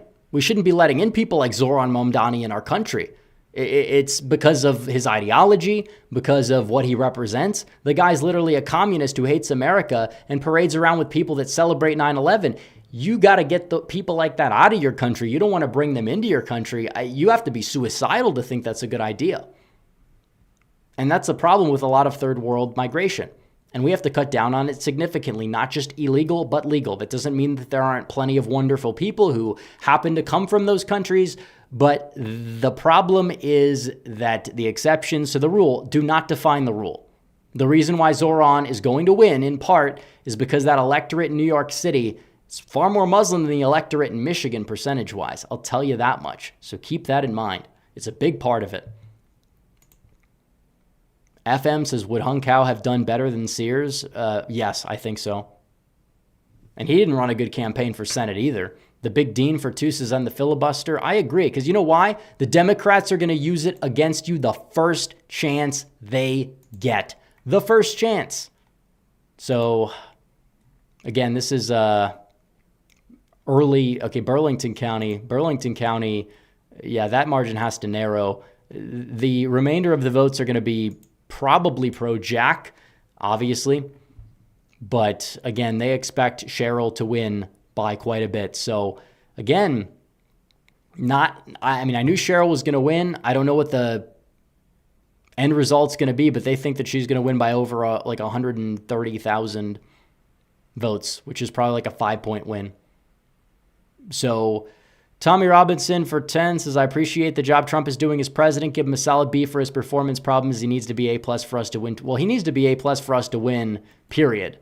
Because these people are being emboldened, and the right is, the young right is becoming divided by two groups of people that I think are not the answer. And I don't like what's happening to the discourse. You're not going to force me to pick and choose between the lesser of two evils. I'm not going to do it. That's not how I operate. You're not going to push me into a corner one way or another. Jordan Hart for 2 says these Dem wins further the field for the shut. I mean, well, they do, but arguably they'll do this and they'll be like, oh, we won because of it. But maybe because the margin's so big, it won't affect what they do. Commander John says, end the filibuster, Trump 28. I stand by Israel every time. Thank you for the super chats. Mike Gu says every GOP needs to start running Andrew Wilson's. I'm not really that familiar with him. I think I know the guy you're talking about. Ruby Soldat says, where are we standing overall, boss? Well, I think the Democrats are they're having a great night tonight, and for the wrong reasons too, objectively. John Waffle for 50 says, from what I hear, many people were not motivated with Sears, talk crap about Trump, use race. I felt like Virginia GOP never knew how to get her the moment. I agree. The momentum Youngkin brought, the whole campaigning thing was a disaster. Changes need to be made. Yeah, thank you for the 50. We're almost to our goal, by the way. 23 out of the 30, 10 and above super chats, or $9.99 and above. Iridescence for 20 says GOP really wants to lose by the vote under 40. Kirk is shot. They do nothing. Now they want to get rid of the last remaining young guy. We see the attack on Vance coming by association with. And yeah, I agree. And for the record, I think you should have voted today. I'm for what I have to say. But as for the Tucker thing too, I said this last stream. It's kind of from the problem from both sides is like Tucker has a lot of influence and he is promoting bad ideas, in my opinion. You know, this guy's like shilling for these third world countries. He's talking about how much better they are than the United States. And even though I'm somebody that is not filled with, Russian derangement syndrome or somebody that is just very, very pro-Ukraine, I look at this and I say, okay, this guy's saying Moscow's better than Miami. It's like, first of all, the rest of the country is a shithole. Excuse the language, but it's true.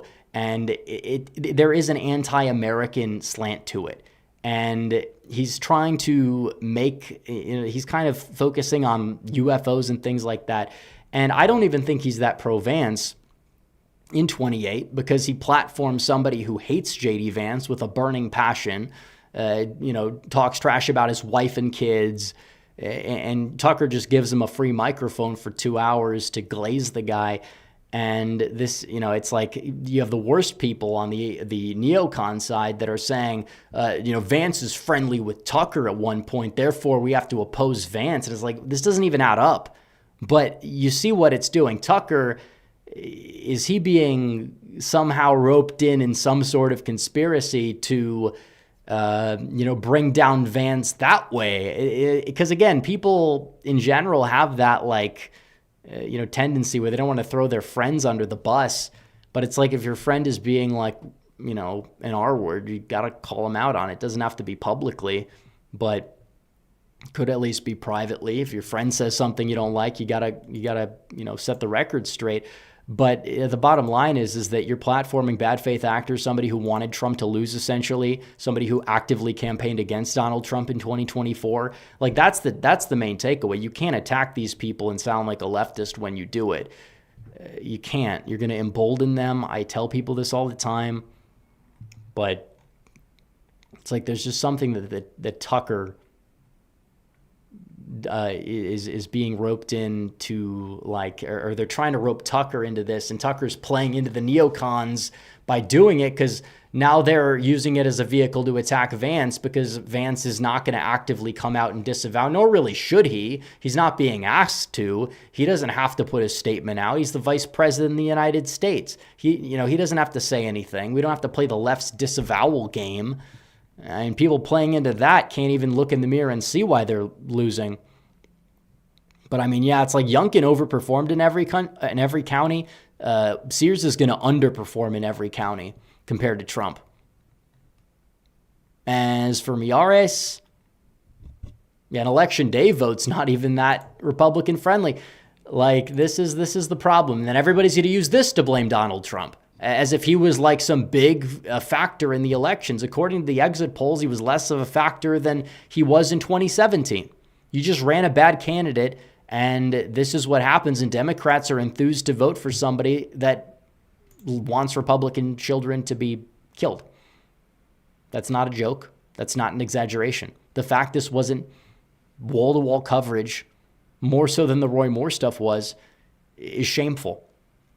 Especially because that was more allegation-based. I'm not saying some weren't credible, some were more credible than others, but this was proven. He admitted it. He didn't apologize for it. And yeah, he's going to march his way on in to that attorney general's slot.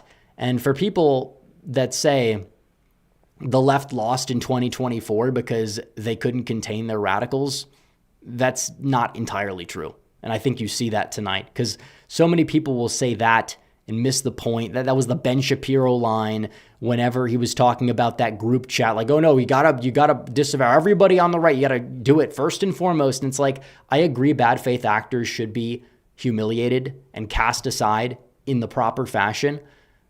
But people dicking around in a group chat should not be on this level as Jay Jones, and you're equating and playing into their game every single time you talk about it, and then get mad and take your employee out of context. There's so many people in the Republican establishment, as well as these bad faith fringe actors, and all they do is feed off of each other. I mean, it's crazy. They can dominate the discourse, and who's happy about that? The left is happy about that. Now, if these people in their conservative establishment grew a spine and actually understood how to attack people properly, then I would be more on board with that. I wouldn't call it infighting or whatever, but they can't do it for some reason because they cling to the principle of like, no, we have to do it the way Ronald Reagan would have done it. Yeah, where the hell is that getting you? It's not 1985 anymore, jackass.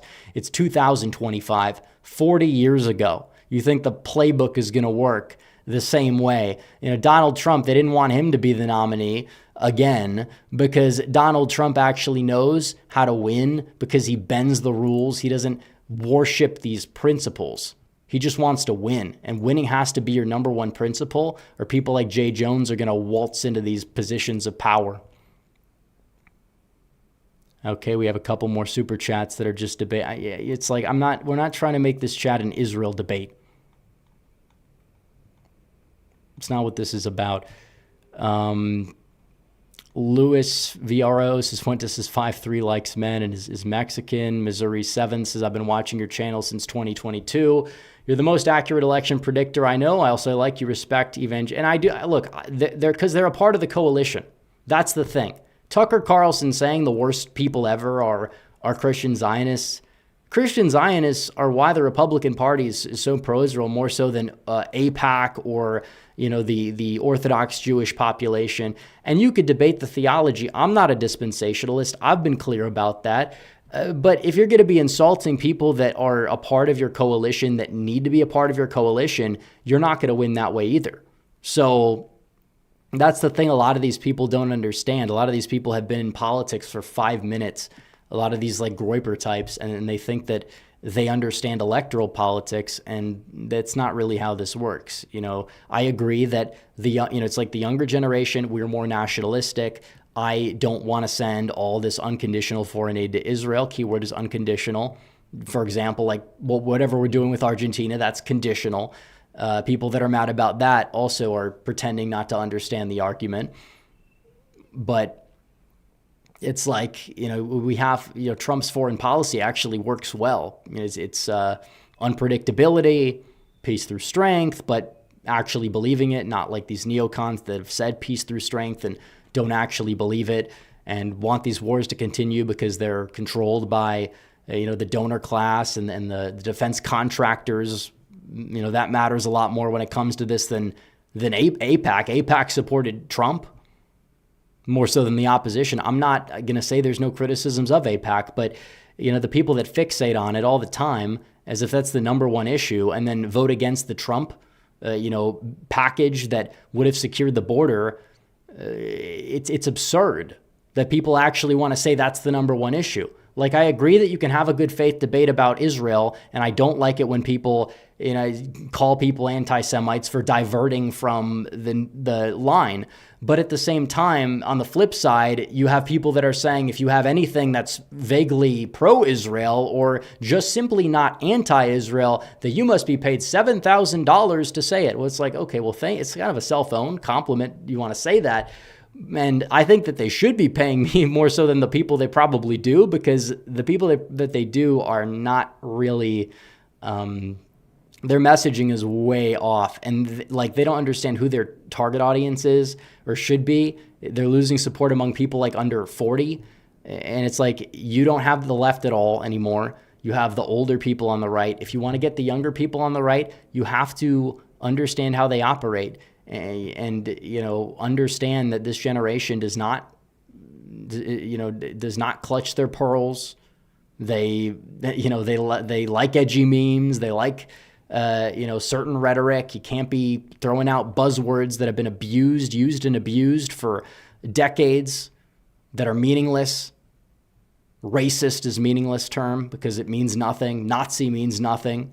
Marco Rubio is now a Nazi. Think about that.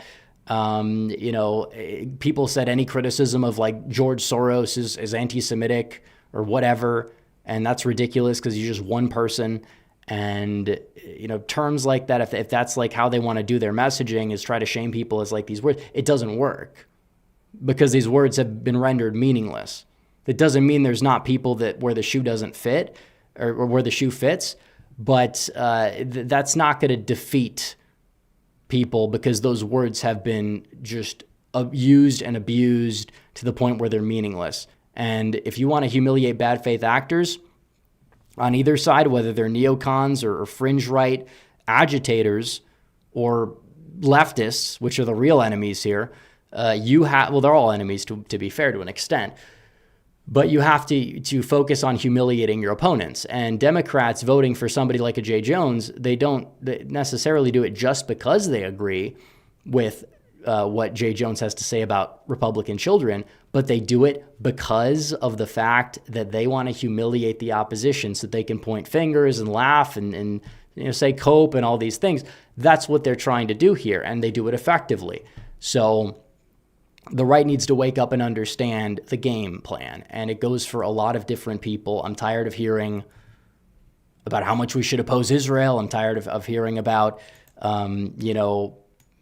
a lot of this messaging against some of those people that's ineffective when I'm actually trying to, do something positive, and whatever messaging that I use that is effective, it gets drowned out. And I think that's an issue.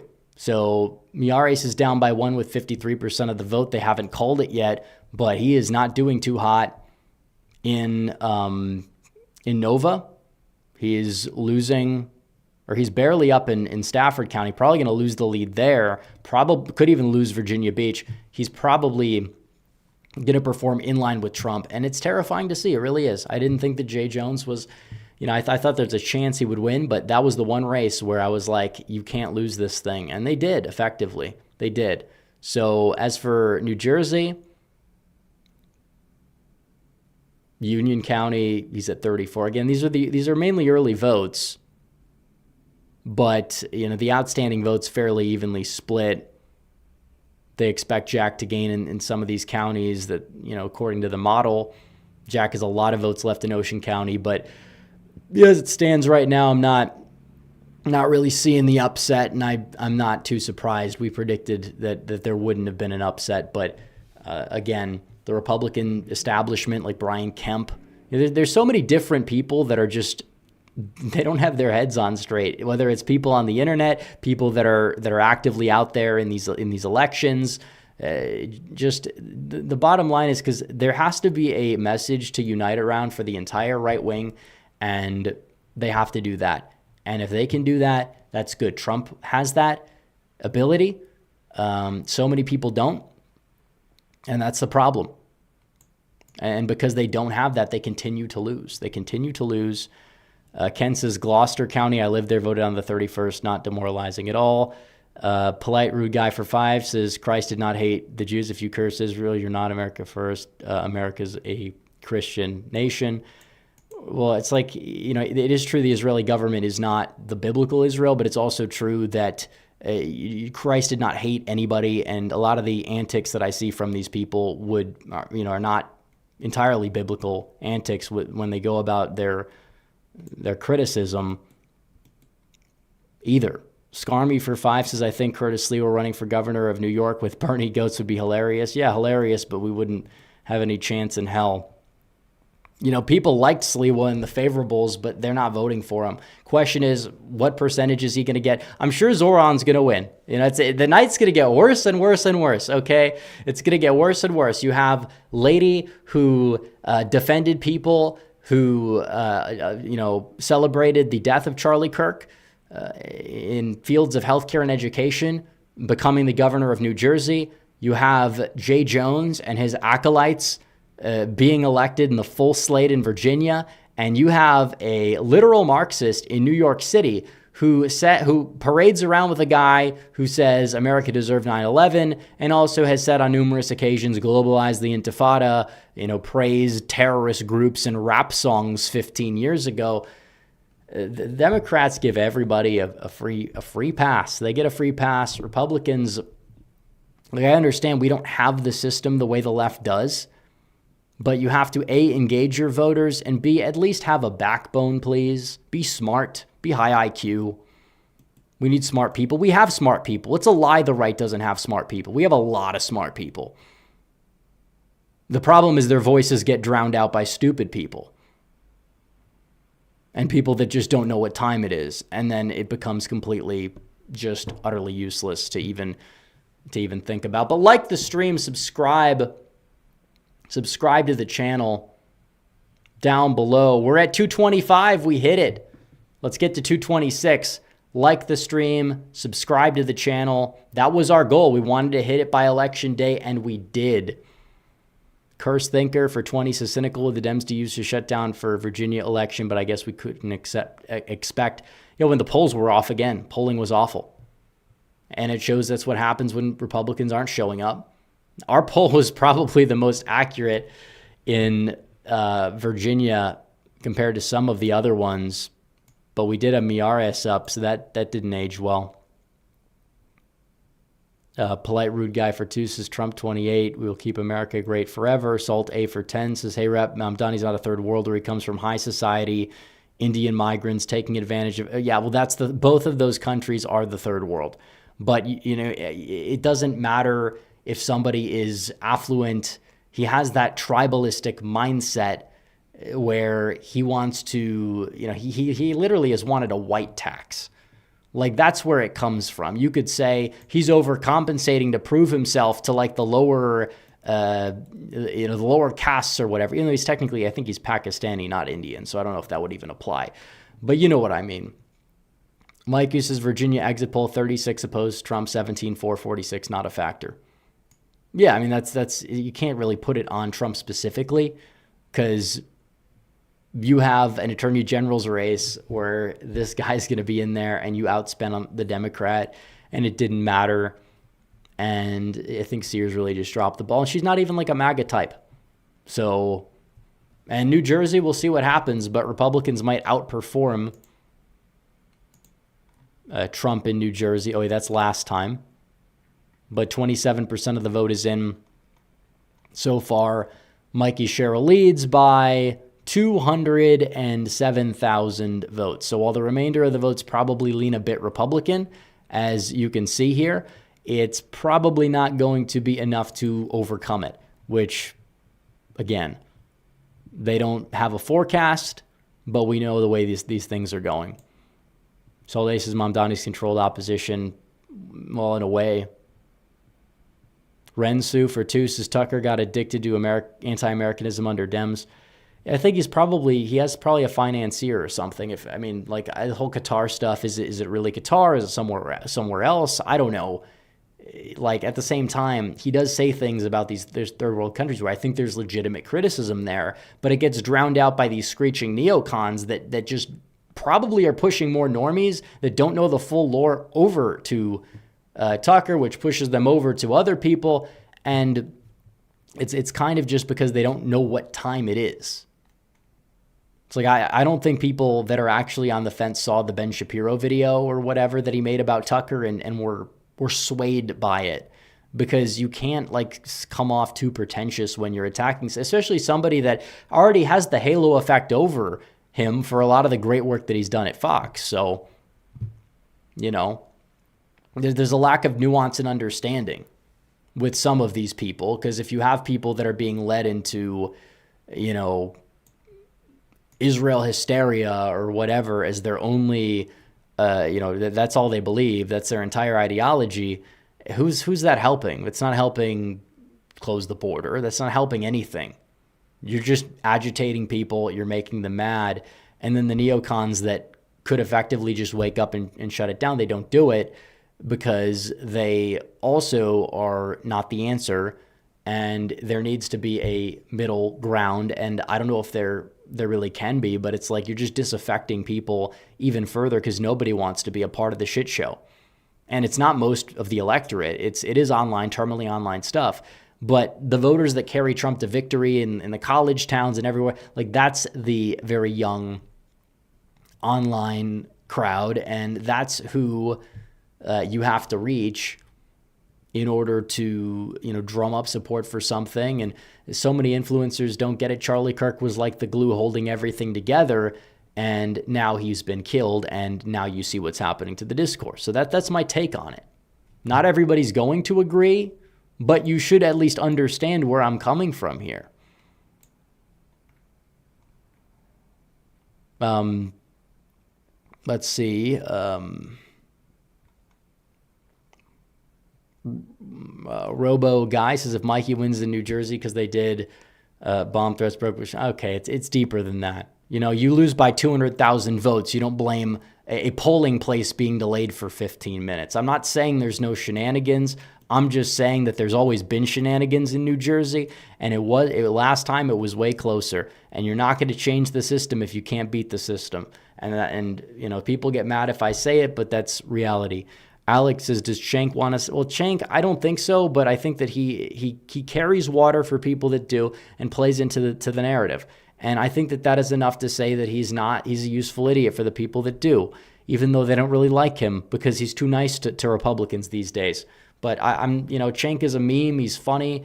I surprisingly don't think he's as bad as a lot of these other people, but he's not our friend either. And he won't even disavow his nephew, who has said things like Americans deserve 9/11. And, I believe Cenk is a big Zoran guy too. So Sports Talk Live says thoughts on Bull Moose progressivism. Again, it's like, I understand. People ask me questions about ideology. There's things Roosevelt did and said that I agree with, and things that, that I didn't.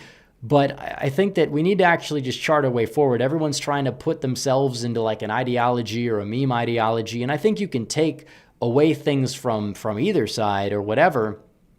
But it's like, I like a lot of these parties in Europe that they call far right, even though they're really not that far right.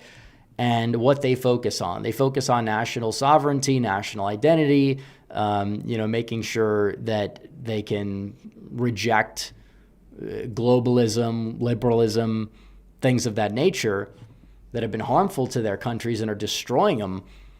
But they're not like these people that are just moronic. And it's ironic when you talk about the Israel stuff, because in Europe, those far-right parties are actually like the pro-Israel parties because they view Israel as like a model state that is opposed to immigration, things like that. And I think that that's actually kind of true.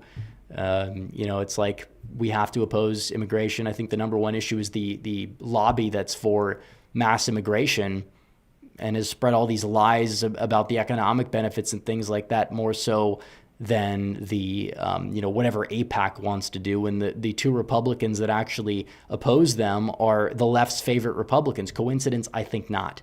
So Bradman for 5 says, this is why I ended my career in politics. Republicans don't vote outside of an election year. It's not even worth it. That's not a reason to give up. These people have power over you. If you cared at one point, you cared for a reason. I think you should, but you're letting them win by that mindset. Get Guild for 5 says, wouldn't removing the filibuster hurt Republicans if they're ever a minority? Well, it's very unlikely they become a outright minority because the Senate map is not favorable to Democrats. They'd have to win Ohio. They'd have to win Alaska. And the second they get in there, they're doing it anyways. They're doing it the second they get in there. So it's just suicidal is what it is. It's like you're right, but guess what? They don't care. There's not going to be a Joe Manchin or a Sinema, and Fetterman is probably more likely to switch his party than win re-election as a Democrat in 2028. And I'm not saying he's doing either. He could retire. His health isn't that great, but you know how it goes. Shout out to Peyton. Polite rude guy says, on the filibuster and abortion nationwide. Look, as somebody who would like to see the abortion rate at 0, if you do that, what you're doing is you're giving the Democrats every election on a silver platter. And that's not something that we need to do. I don't like the way that the society views abortion. It's not in line with my view. I think that there needs to be a pro-life agenda at the national level, but it has to be effective and you have to have a winning issues. What can you do to lower the rates of abortion policy-wise? Because you can't ban it. You could ban it in a red state, deep red state. You're not going to be able to ban it in the entire nation. As much as it would be the moral thing to do, it wouldn't matter because the long run is what matters, and it would feel good for like 2 years, and then you would have probably abortion until birth, if not after, when the Democrats take over. So I don't think it's a good idea whatsoever. Andrew Paul for 5 says, Democrat, but still like your videos. I was wondering, I'm more worried about Michigan Senate than North Carolina Senate race. Am I wrong? I think that you could make the case that it depends on the nominees. Jack Fleming for 10 says, I'm not a Nick fan, but all the men I know in my age bracket loved him like they loved Shapiro in 16. The ones that don't like him think his vids are funny, which promotes it. Well, that's what the goal is. It's like people don't know the lore. They don't know about Ali Akbar. They don't know what his stance was about the 2024 election. They just see, haha, funny guy, funny, and then reshare the memes. And I don't think they really realize what they're doing when they do it. And I understand that there is that appetite for edgy humor, but the problem is that there's like time and a place. If you're somebody that actually wants to be a serious political actor and simultaneously says some of the things that he says, it doesn't bode too well. That's not going to, be a winning issue either, especially because all he focuses on politically is either whatever he feels on a certain day, which is not really good, or he just fixates on Israel. And when you have that as your dichotomy, because he used to actually talk about different things. He used to talk about things like immigration, things like that. Not anymore. It's mostly like 90% Israel. And if it's ever immigration, it's to spite Trump. All these people, they only talk about immigration if it's to undermine Trump.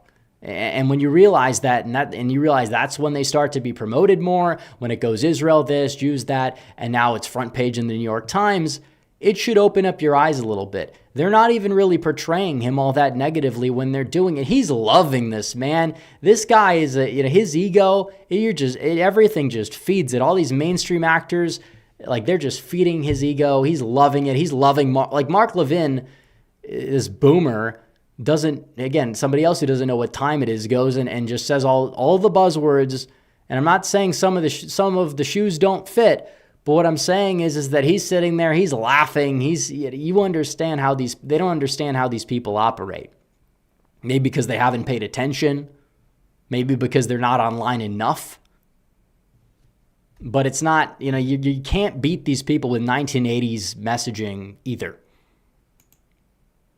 There are things you can say that humiliate these people and do it effectively, and they choose not to do it, which kind of creates the feedback loop. And then they want to make people pick between neoconservatives or retards, and the American patriots are not given a seat at the table. And what do you think? Who do you think benefits from that? Who benefits? The two groups that can't win and the left. So be my guest. Now, I don't think that's to blame for these results, but it's not helping. Polite Rude Guy says ban. Okay, he's just kind of trolling at this point. But I agree about mail-in ballots, and I mean THC. Yeah, I mean keep it banned where it's banned for sure. Overturn a Bergefell. I agree with that, but banning it nationwide is not feasible right now, whether you like it or not. There's issues that people call extreme that we need to lean into, like immigration, where it's actually popular. People are just too afraid to say it. That's why Trump has won when he's done 2 campaigns where his main focus was immigration. And it's deeper than just illegal. Rasmussen's here for 20, says, yes, New York City libs love how Mom Donnie makes the right feel. Well, they do it to own the cons. And maybe there's going to be some electoral consequences for them later down the line that are not going to be beneficial. We'll wait and see about that. Party Nick 25 says, I don't ever want to hear another excuse for weak-ass Republicans why we can't run somebody. Well, I think electability is a thing. I don't think that we need to be paranoid about it and cuck where we don't need to cuck. But at the same time, like, they will just abandon people, throw them under the bus, collude with the Democrats to do it. And then you see what happens where they elect this lunatic attorney general in Virginia, still a state that's relatively a swing state. And like I said, Sears is partially to blame.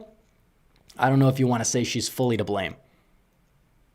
But Jay Jones, he's in the lead. 66% of the votes are tabulated. Let's see. They think that Jones is still going to win by like 5 to 6. That's incredible. Olivia Williams says, how could Jones win and Robinson lose by 15? Because Democrats have backwards morality and Republicans bend over backwards for people that want them dead. Also, Trump endorsed Miller Meek's horrible choice. Well, yeah, I mean, I'm not thrilled with that, but I mean, she could still win. We'll see. Modern Josephus says Trump should have put his ego away for one election. I'm okay with Mom Donnie winning. They made their bet a long time ago. Jews in New York City never became R. Well, it depends, because there's a generational divide, and there's also, and we'll break down the results when they come in New York City, but there's a difference between Orthodox and secular. Very different, which is something that a lot of the people that spurg about Israel all day don't understand. It escapes them that there's many different nuances to different types of Jews, different views on Israel within those communities, etc. But you're right that they never became Republican as a whole group, mainly because of secular Jews are basically white atheists. Also, Mom Donnie winning, it's like, yeah, it's a curse in the long run, I think, for the Democrats because of where people are going to move. But if Republicans aren't turning out people in a non-presidential year, I can't say there's going to be a positive return on investment. So Lord Malcolm says, did you see the Gaza independents win Burnley? I don't know what that means. Olivia Williams says shutdown and low propensity voters impacted. Possibly, but again, these are statewide races. I think it played a role in Virginia. Purple Speckle Apple Eater says, how's Virginia doing? I just got here. Well, Democrats are going to sweep, including the crazy guy. So buckle up. Jeremy Greenberg says Trump and Vance are okay, there you go. Saying Trump and Vance are both Israel shills, and Vance is a puppet for the survey, even though he debunked the claim about the surveillance state on stage effectively. Just because he worked for a company? Have you, like, you probably have had a job at McDonald's or something, or maybe not. You've never worked. And, like, do you believe in everything? Clearly not. You don't believe everything McDonald's stands for because, well, I mean, McDonald's likes Israel and you don't. So, again, yeah. Run a Fuentes-esque candidate. Run like a 5'3" gay Mexican guy who watches tranny porn and lose Nebraska's 3rd congressional district. You won't even win a single electoral vote. This guy's got to be trolling. He's got to be trolling. But it's like, seriously, yeah, run somebody who's on tape covering up for pedophiles. Yeah, that's going to totally bode well. That would bode well. I'm sure that would bode well. It won't. That's the problem. The fact is, normies don't know the lore. And what happens when normies don't know the lore? Well, this stuff happens. You get people with the worst takes ever. Speaking of somebody that has the opposite of the worst takes ever, John Doyle for 10, the real one, says, Rep, why did you specifically choose to allow this to happen by refusing to release press release 2? Will you maintain committed to self-immolation or will you correct course? Big fan. Well, I think the answer has to be correct course because the discourse is broken. It takes people to actually repair the state of the discourse, or we're going to remain broken. And this is exactly how the left gets everything that they want. And they're doing it right now. They're doing a good job. I don't think the two are entirely intertwined. I don't think e-drama impacted the election results, and I'm sure we're going to see some bad takes from people about that. Although I do think that the collective, like, refusal to discuss New Jersey or Virginia when they're too busy talking about some guy on Fox News, and that goes for both sides of that. It's not helpful. Nosy5 for 2 says, any Democrat issues that I agree on? Not really. I mean, it depends. Like what do you call a Democrat issue? Not any issues they stand for now. There's some issues I prioritize less, like if Donald Trump wanted single-payer health care, I'd still vote for him. That doesn't mean I agree with it. But I think immigration is far more important. I don't think it would be feasible to implement anyways, given the state of Congress with that. Big Pharma doesn't want it, and honestly, I don't want it either, but probably for slightly different reasons. John Luca Berger said, did you see Candace didn't vote because of mud? Yeah, exactly. She got mad because there were Jews that were lining up, like Orthodox Jews in New Jersey, voting for Jack Ciattarelli at like dictator margins. She got mad. She got called out for it. She deleted the post. Comes out today, says, I won't vote until we find out who killed Charlie Kirk. Yeah, we know who killed Charlie Kirk. We don't know the full extent of it. I don't believe that Tyler Robinson acted alone, and I won't continue to believe that.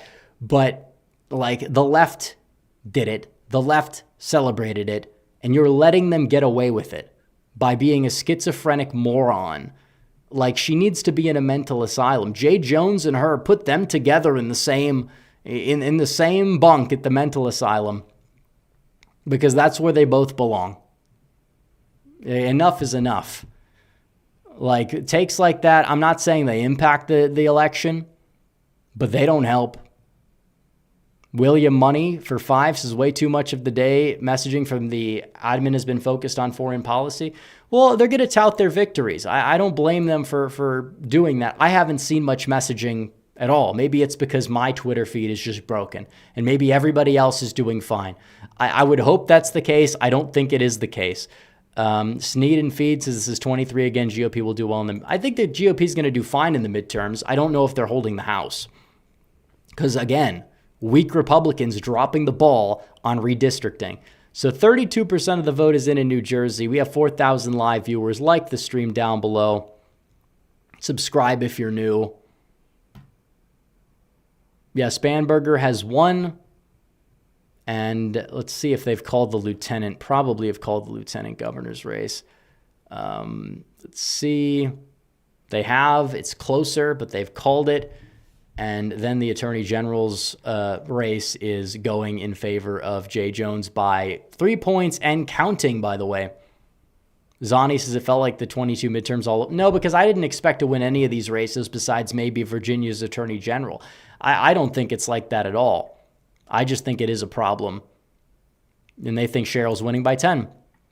Okay, well, I will eat crow with the NBC News exit polls, but what are the Republicans doing? Because usually if there's an underestimation in the polls, it shows you're not getting your voter base out. And Jack ran a campaign himself. He did a good job with messaging. He got the endorsements he needed, and it's still not enough to even make a dent. Again, I think that's an issue. I do. Like it's borderline defying reality, and I'm not saying it's shenanigans necessarily, because they wouldn't need to do that to win. But I think that like people need to be engaged. I guess it's partially because we are the low propensity party, but it wasn't like this in 21. And Cheryl was an awful candidate. Like those independents, like we won the candidate quality battle everywhere except the top of the ticket in Virginia, and that possibly cost us the AG slot. But like, come on, 55 to 45. I mean, that is just absurd. Modern Josephus's main so far is voting against voter ID. Really? Let's check. Well, it's 12% of the vote. But like, again, how is that even like, it's a lot of it is like Portland, and we'll see what happens. But let's check Texas. Is one state doing anything correct? So far, yeah. Okay. Yes is winning everywhere. So, okay, people in Texas did their part. Texas actually has a competent party, but the other places just simply don't, I guess. But Texas is the one state tonight that's done their job. So kudos. Round of applause for the only state in the only state in the union that actually knows what time it is. Austin Lewis says, do you think we'll win 26-28? I think we're going to hold the Senate. Midterms, again, I don't think you can use these results to dictate the midterms. But something does need to change between now and then. And I don't know if I have faith in the Republican establishment to execute it. I don't know if I do. John Luca Berger says, why is the right so inclined to believe in conspiracies, not COVID stuff, because that was real, but like brain rot ones? Because there's an industry behind it. And we'll get to New York in 5 minutes. But like, there have been so many conspiracy theories that have been proven correct. And we were ahead of the curve on all of them. And even when it comes to Charlie Kirk, I don't think Robinson acted alone. I think it's common sense that he didn't. Just like I don't think the guy in Butler acted alone. Now, the guy in Florida with Trump, that maybe he did, because he just seemed like a schizoid mercenary guy. But I wouldn't shock me if he didn't. Like, these people just will engage in this brain rot. And when they start, they don't stop. I very rarely have seen somebody that had like a negative opinion on Israel that did not like let it to eventually consume them.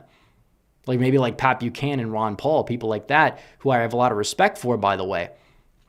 But like in this day and age where you have all this low IQ slop about Israel and da Jews and all that stuff, it's very harmful to the discourse. It's very harmful. It's very distracting. It doesn't help anybody. That's not, and it also, any legitimate criticism anybody has of our relationship with Israel or any other country gets just thrown in the garbage can. If these people had it their way, they would send U.S. troops to die for Gaza, but on behalf of Palestine, or fighting with Hamas or whatever, because they legitimately believe like Israel's the root of all evil and all this other stuff where they don't understand nuance. And you can call them whatever buzzword name you want to call them. I just think the answer is they are just stupid. And if anything, if they say stupid things, the correct response is to humiliate them. It's not to call them words that are now meaningless. Like the word Nazi is meaningless. I don't think, even if somebody actually might fit that bill, it's meaningless and it's weaponized against the right as a whole. And I don't think it's useful. Even if the shoe fits, I don't think it's useful, because you're not changing minds that way. You're just probably just making people mad. So Party Nix is on another note. The trend of Virginia voting the opposite party that won the presidency minus 2013. Well, we knew that was going to happen. Luis has missed a few super chats before the Fuentes Vance one. I missed some super chats I think on purpose because they were just being repetitive and trolling. But let's see. But yeah, the conspiracy, because it's an industry, because you had some people that were right about him and people got really into them. And it's like Alex Jones from back in the day. You look at him and it's like, okay, this guy's like sane compared to these people. That's not to say there's not overlap. Bola Special K for 20 says, like I said, the Gropers have destroyed the GOP image. It proves Hillary was right. You see, again, this is also just, you're part of the problem. Like if you're going to go out here and say, well, Hillary Clinton was right.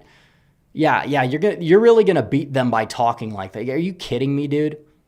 Are you kidding me? Like, I don't know if you're on the right or the left, but you're wrong because these people are like morons on the internet. And they're being promoted by you, the establishment left. They get left alone now. They used to get debanked. Now they get left alone and promoted. I wonder why that is. Oh, but they don't have a blue check mark. Yeah, okay, like that's like that means anything. Give me a break. Grimly Ankus says, wow, Democrats winning in deep blue states. It's deeper than that. Like, I get it, but at the same time, yes, if the roles were reversed, it does apply here because it shows how the left operates versus how the right does. It's not like I'm complaining about it the way that a lot of people like to complain about double standards. That's just so ineffective because it just proves who the left is. Michigan Nationalist is how to convince the GOP in New York, Virginia move to North Carolina, Pennsylvania. Oh, their leaders do that enough. We don't have to move it. We don't have to lift a finger. Just kick your feet up on the desk and watch it happen. Mordioy says, I live in New Jersey. It's a shit show. I hate this. Yeah. Okay, that's not the right New Jersey. We'll go to New Jersey. Yeah, and Jack will close the gap, but it's not going to be, now she's winning by double digits. It's just, insane. DJ Aftershock says, from the ground, people voted Jones to own Trump, which is stupid.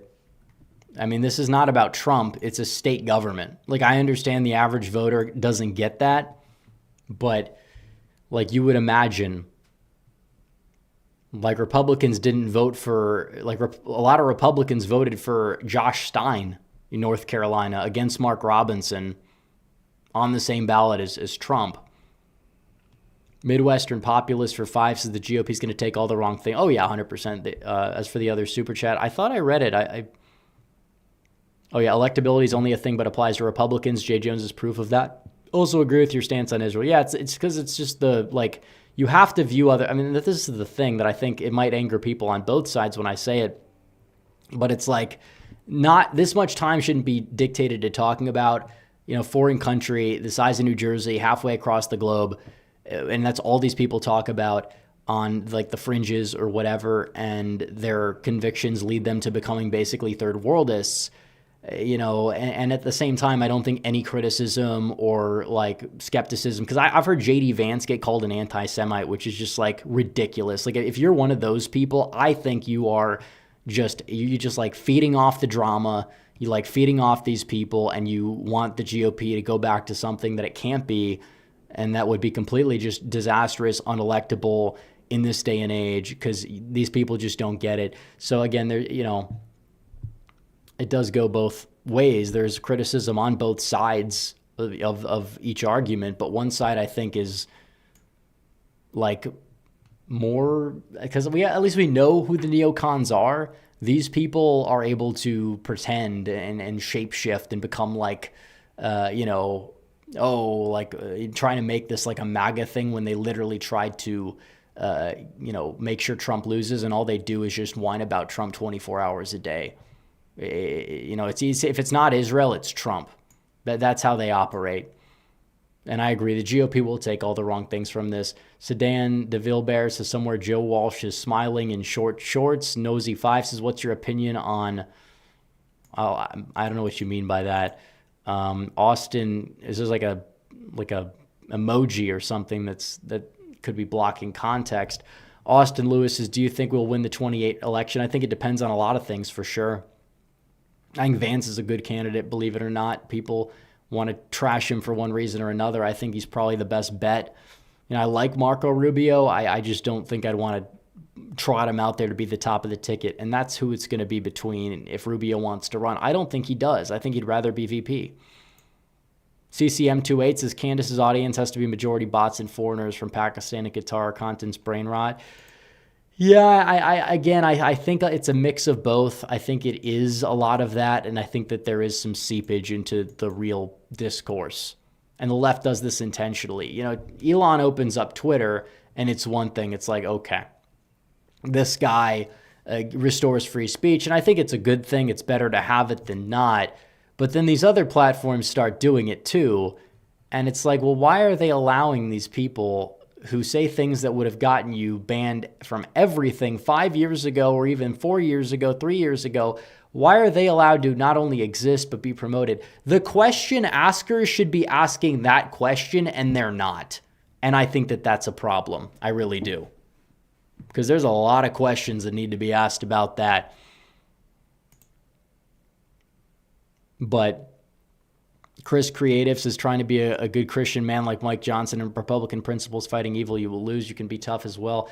That's the thing a lot of Christians and non-Christians don't understand, is that just because you're Christian doesn't mean you're weak. Just because you forgive your enemies doesn't mean that you can't hold your enemies accountable.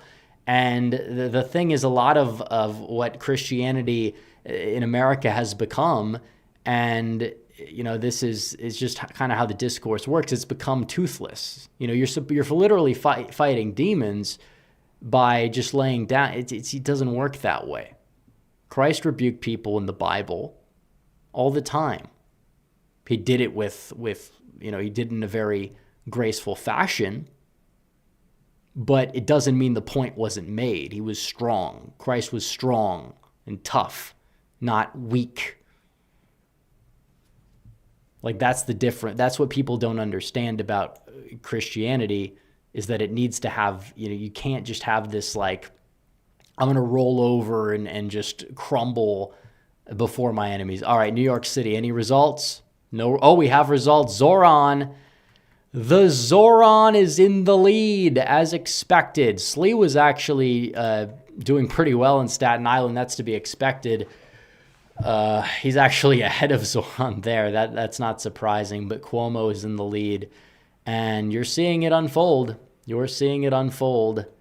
New York City is done for. If it wasn't already, it's done for, and I'm not happy about that.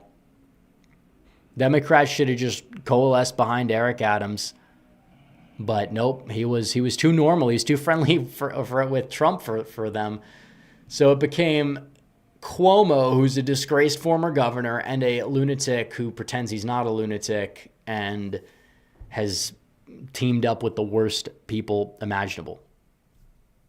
Now, New York City's blue. He's technically underperforming, but again, it's two Democrats against each other, and he's going to win. And it's not just Sliwa being there, I don't think is going to make the difference. If Zoran gets anywhere above 46, 47, I don't think you can sit here and blame Sliwa for being on the ballot.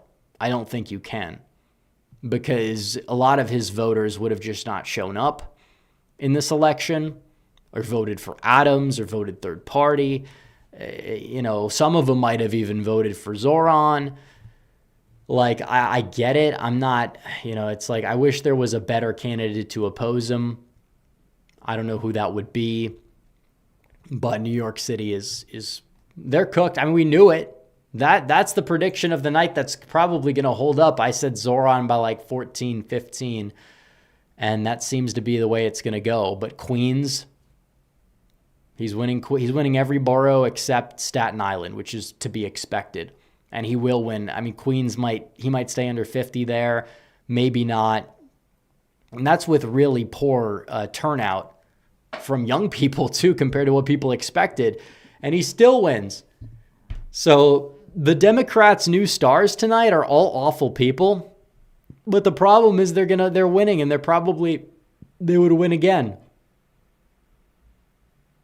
The way to move forward is to look at these people and, yes, make an example out of them. Make an example out of Zoran. The leadership is going to fail, but all they're going to do is blame Trump anyways.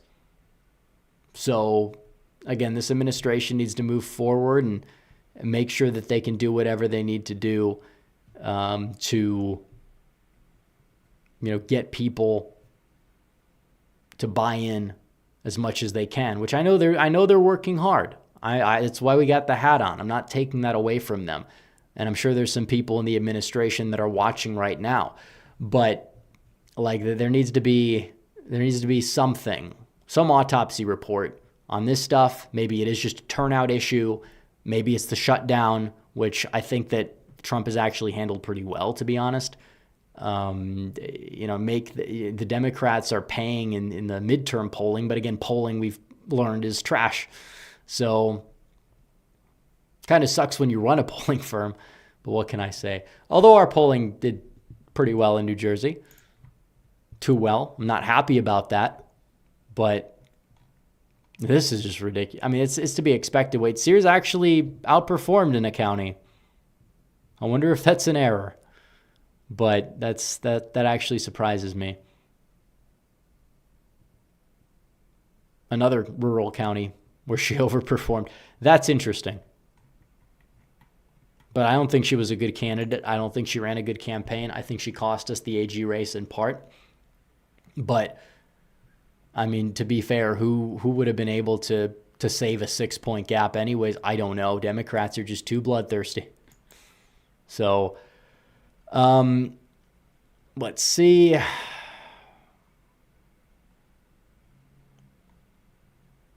But we have more super chats here. Let's see where we were. I don't remember. Zephaniah Friend says, how does the GOP survive electorally after Trump? Well, I think JD Vance can we can get out voters as a party. Like, people don't understand that presidential elections have pretty much high turnout, a lot of money spent on both sides, gets people aware. I think Vance is a great fit for the Obama-Trump voters, actually. Michigan Nationalist says Groip replaced TP. Well, they didn't replace TPUSA. Although Kirk's death is an inflection point, a turning point, if you will, no pun intended even, as to where the discourse is going in the right, because he was such like the voice of reason that still got it, and now we need a voice of reason that still gets it, and I don't know who that person is going to be, and it might take a while. It might take several people. But there has to be, I'm not going to choose in this false dichotomy between people that don't get it and people that don't get it for vastly different reasons. I don't have to do that, and I'm not going to do that. And I don't care how many enemies I make or this channel makes or this brand makes. I stand for what I believe in, and I'm going to continue to do that. I just don't know where we're going to go from here as a movement with the discourse, because it does demoralize a lot of people that you need to turn out for these elections. So, Patriot 345 says we need to bounce back. I agree. I think we can have a lot of winning, but it's like if Republicans can't draw the maps right, they're still getting blamed for gerrymandering when they're not even doing it. And if they do it, they're not doing it properly. Unless you're Texas, the only state that gets it in the entire union. It's just absurd. But let's see, Virginia or New York City, they one network called it. Yeah, I mean, it's to be expected. I'm not... all these, this result's expected. New Jersey was expected. I think the margins matter. We got one race wrong. And yeah, of course, we're going to have a comment section flooded by morons in our last video that don't know that I predicted every election right except one. I know the margins were a bit off, but I don't think they predicted the margins correct either. Zach Ducarme for 20 says, my mom's a 90s Democrat, thinks the Dems are in shambles and Trump's doing great. My Nigerian fiance is moving here next year. She's conservative Christian and loves Trump. Both have more common sense than the Dems. Well, thank you for the 20. And I mean, there are people that get it. And if we are to open our borders to people from third world countries, it's better to do it through K-1 visas, because at least the Americans get to vet them, if you know what I mean. Austin Lewis for 2 says, if you had to predict right now, would we win 28? I don't know. It's too early to tell, but I think that it's it depends on the economy. But would I pick Vance over Newsom in North Carolina? Yes. Would I pick him over Newsom in Pennsylvania? Yeah, probably. And that's what matters in a presidential election. That's what counts. So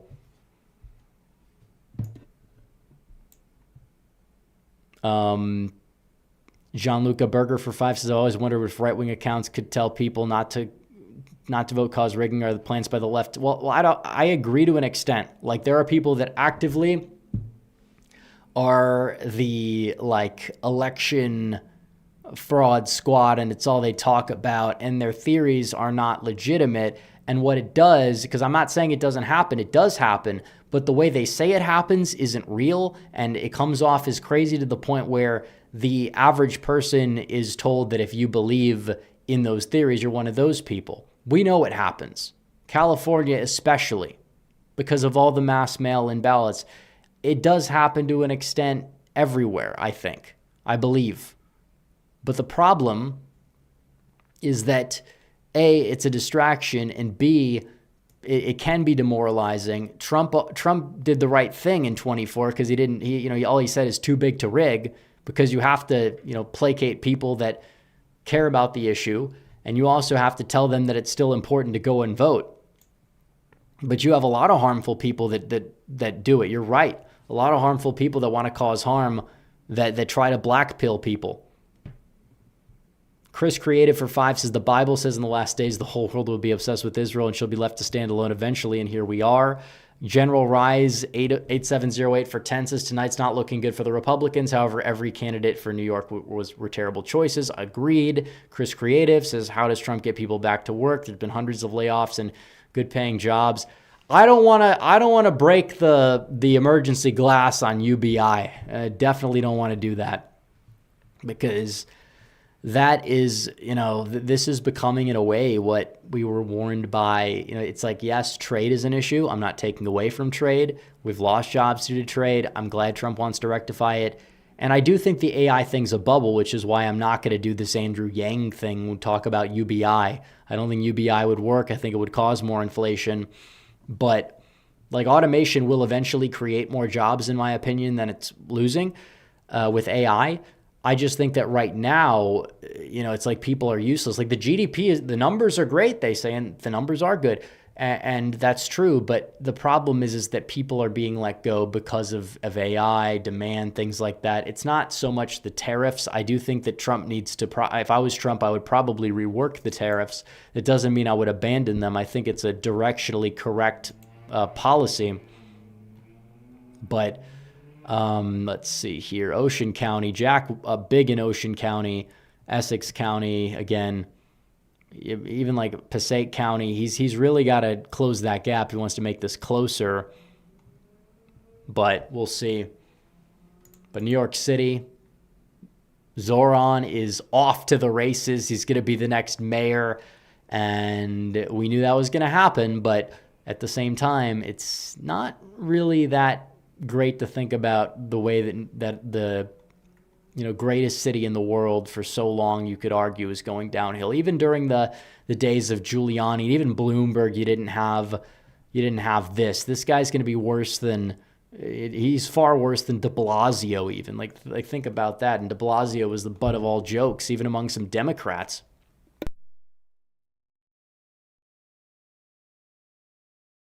But that's where we're at. So let's see. RCR, Georgia lost, PSC position held for 20 years. Let's check the other state results. Pennsylvania, okay, that's the mail-in, so it's going to lean yes. I think yes is going to win in all three. I don't see anything in Georgia. Let's see. We got Bull Special K for 40 says Republicans are out of touch with their constituents, which is why they're headed for a bad night. True story. Well, I agree with that. It also depends what you mean by that, though.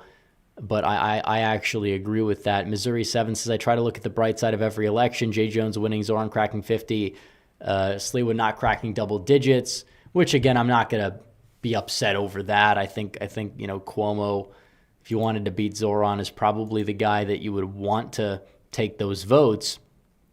But Jack losing, definitely not great, even though I think we saw a lot of it coming. I don't think we saw some of the margins coming.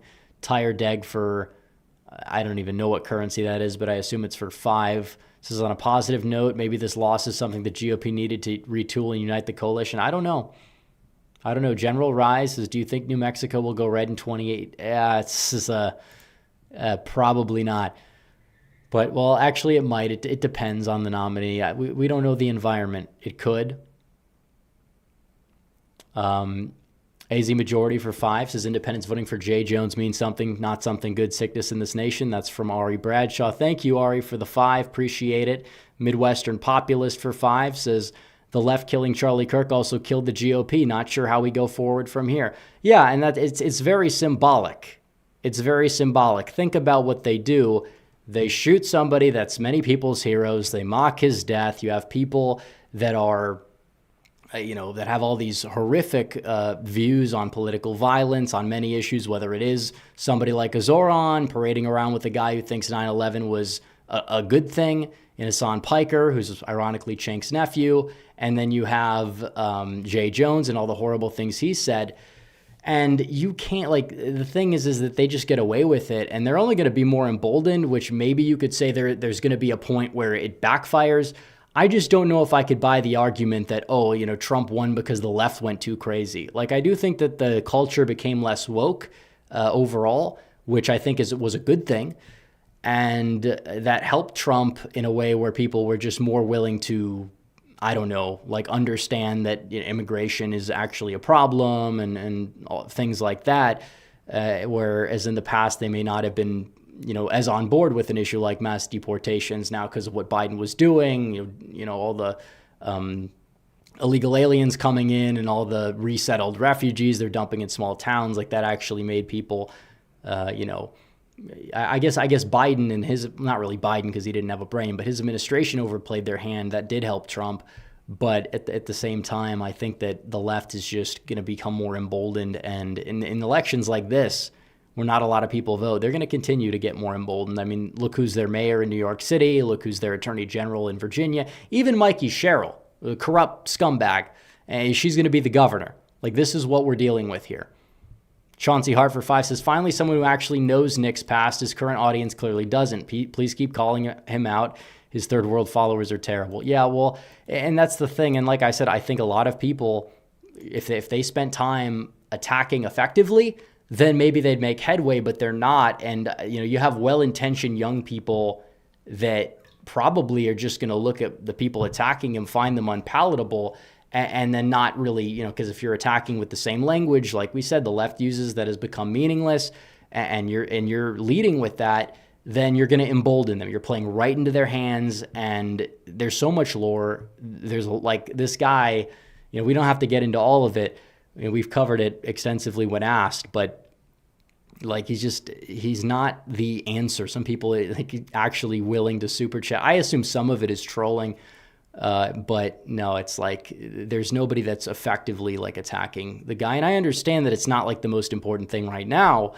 But the people that were effective at actually diminishing his influence were not the SPLC or the ADL. It was actually people that were, sensible, but engaged in edgy humor, but not fully that way.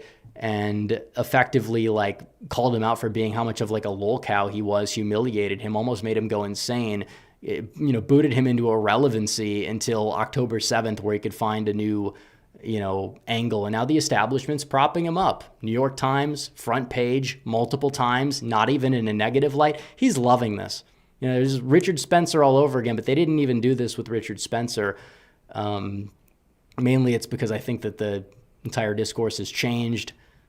But who knows? Let's see. Peace Walker says, if Mom Dami wins my suburb, property value goes up. I guess that's a benefit, but do people really even want to live around New York City if it goes downhill? I don't know. Michigan Nationalist says SCOTUS expected to abolish Trump tariffs and VRA too. I think it's dangerous to abolish the tariffs, even if the tariffs in some cases you could say are, too much too fast. What does the president have authority to do and what does he not have the authority to do? I think it's a problem. Now, as for The Voting Rights Act, Section 2, it needs to go. It's antiquated. It never should have been a thing in the first place. We shouldn't draw districts based on skin color. And again, they only go one way. They don't go the other way. There's no white district in New Mexico. Otherwise, you'd have a red district in New Mexico. So again, there's plenty of identities that you could break down and put districts on a map. They don't do that. That's not how it works. And it's not how we should draw districts. It's not.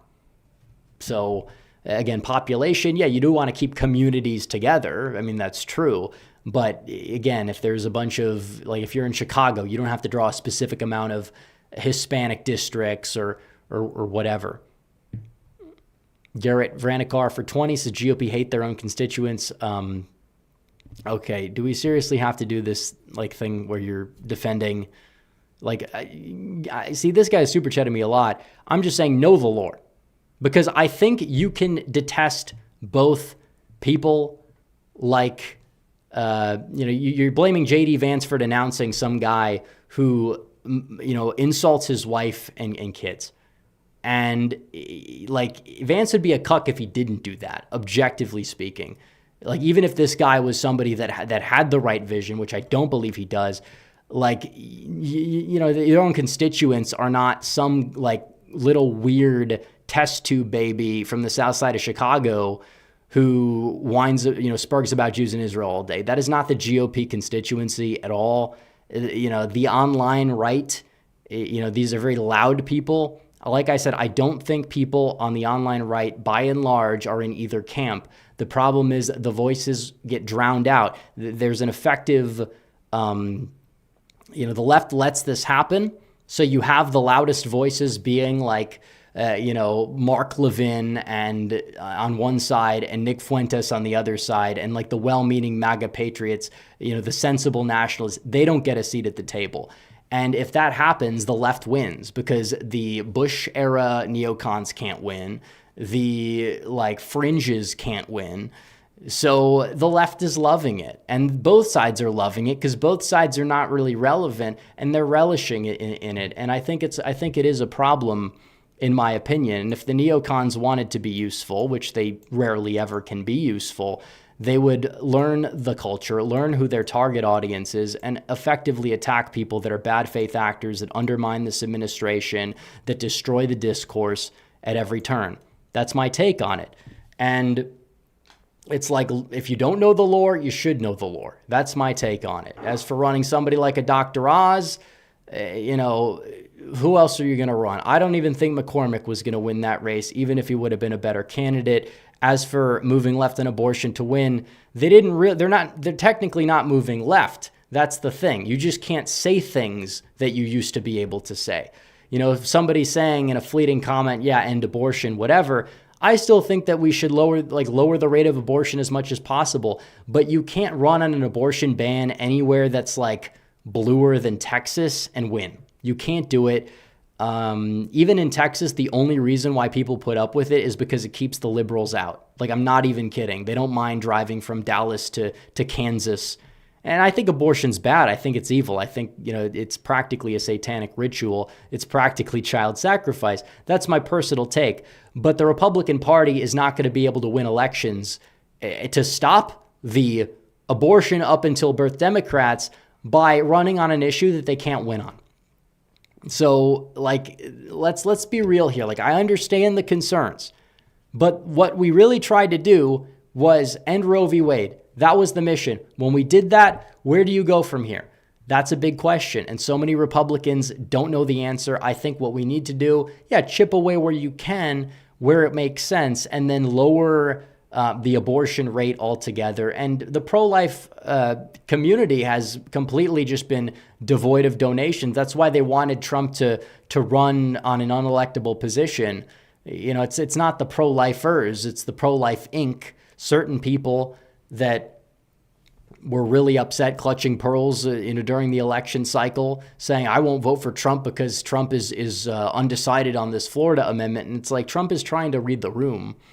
And he had the right response. He's like, whatever. It's like, I understand where we're at, but it's like even places where you have like far right parties in Europe, like I mentioned, they may want to lower the rate of abortion, but they understand that they're not going to be able to ban it. That's why even in Hungary, it's like 10 weeks or 12 weeks. And I think that the Democrats being out of step with the rest of the Western world is a problem on it. I oppose abortion altogether. I just think we have to be smart. That's all I'm saying. I'm not running for office. I'm a strategist. And, you're not, you're really not like helping if you try to go down that road where you just try to, we have to stand on our convictions, but we also have to message properly in electoral politics. I think there's also a difference between somebody that's an armchair pundit and an opinion they have, like somebody like a Matt Walsh can say whatever he wants on the topic versus, somebody that's running for office in a swing state. So like there is that distinction as well. American Nerd 76 just came from the rap stream, and I'm really depressed and pissed off. The GOP has a lot to answer for after tonight.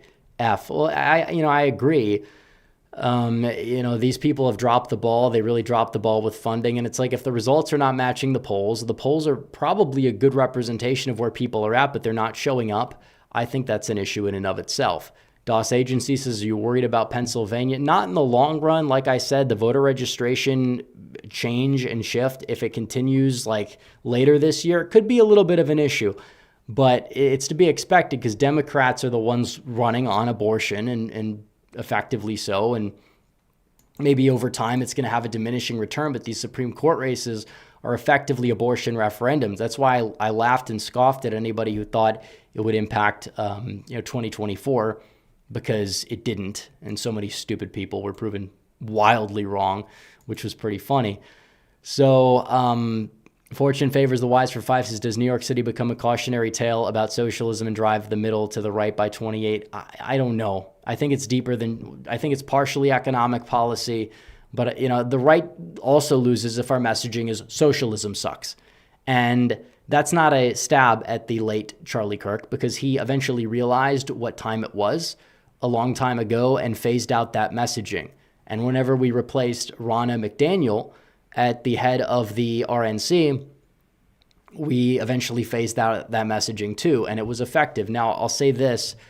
I think that socialism sucks, but we have to understand that it feels like virtue signaling in to the 1980s electorate style of Reaganism that worked at the time electorally, but the country has changed. I'm not saying go be socialist. I'm just saying don't make the number one issue socialism.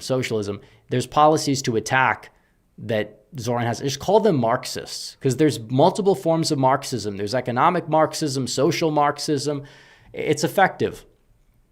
I'd rather hear the word communist, even if it doesn't fully apply, because in a way it's like their ideology, their social ideology is literally called, and this is like a term that is like a way to describe it, but people say gay race communism because their main focus is mainly on things like, they'll have a white tax, and then they'll have all this transgender children stuff, which is gross, but that's how they operate.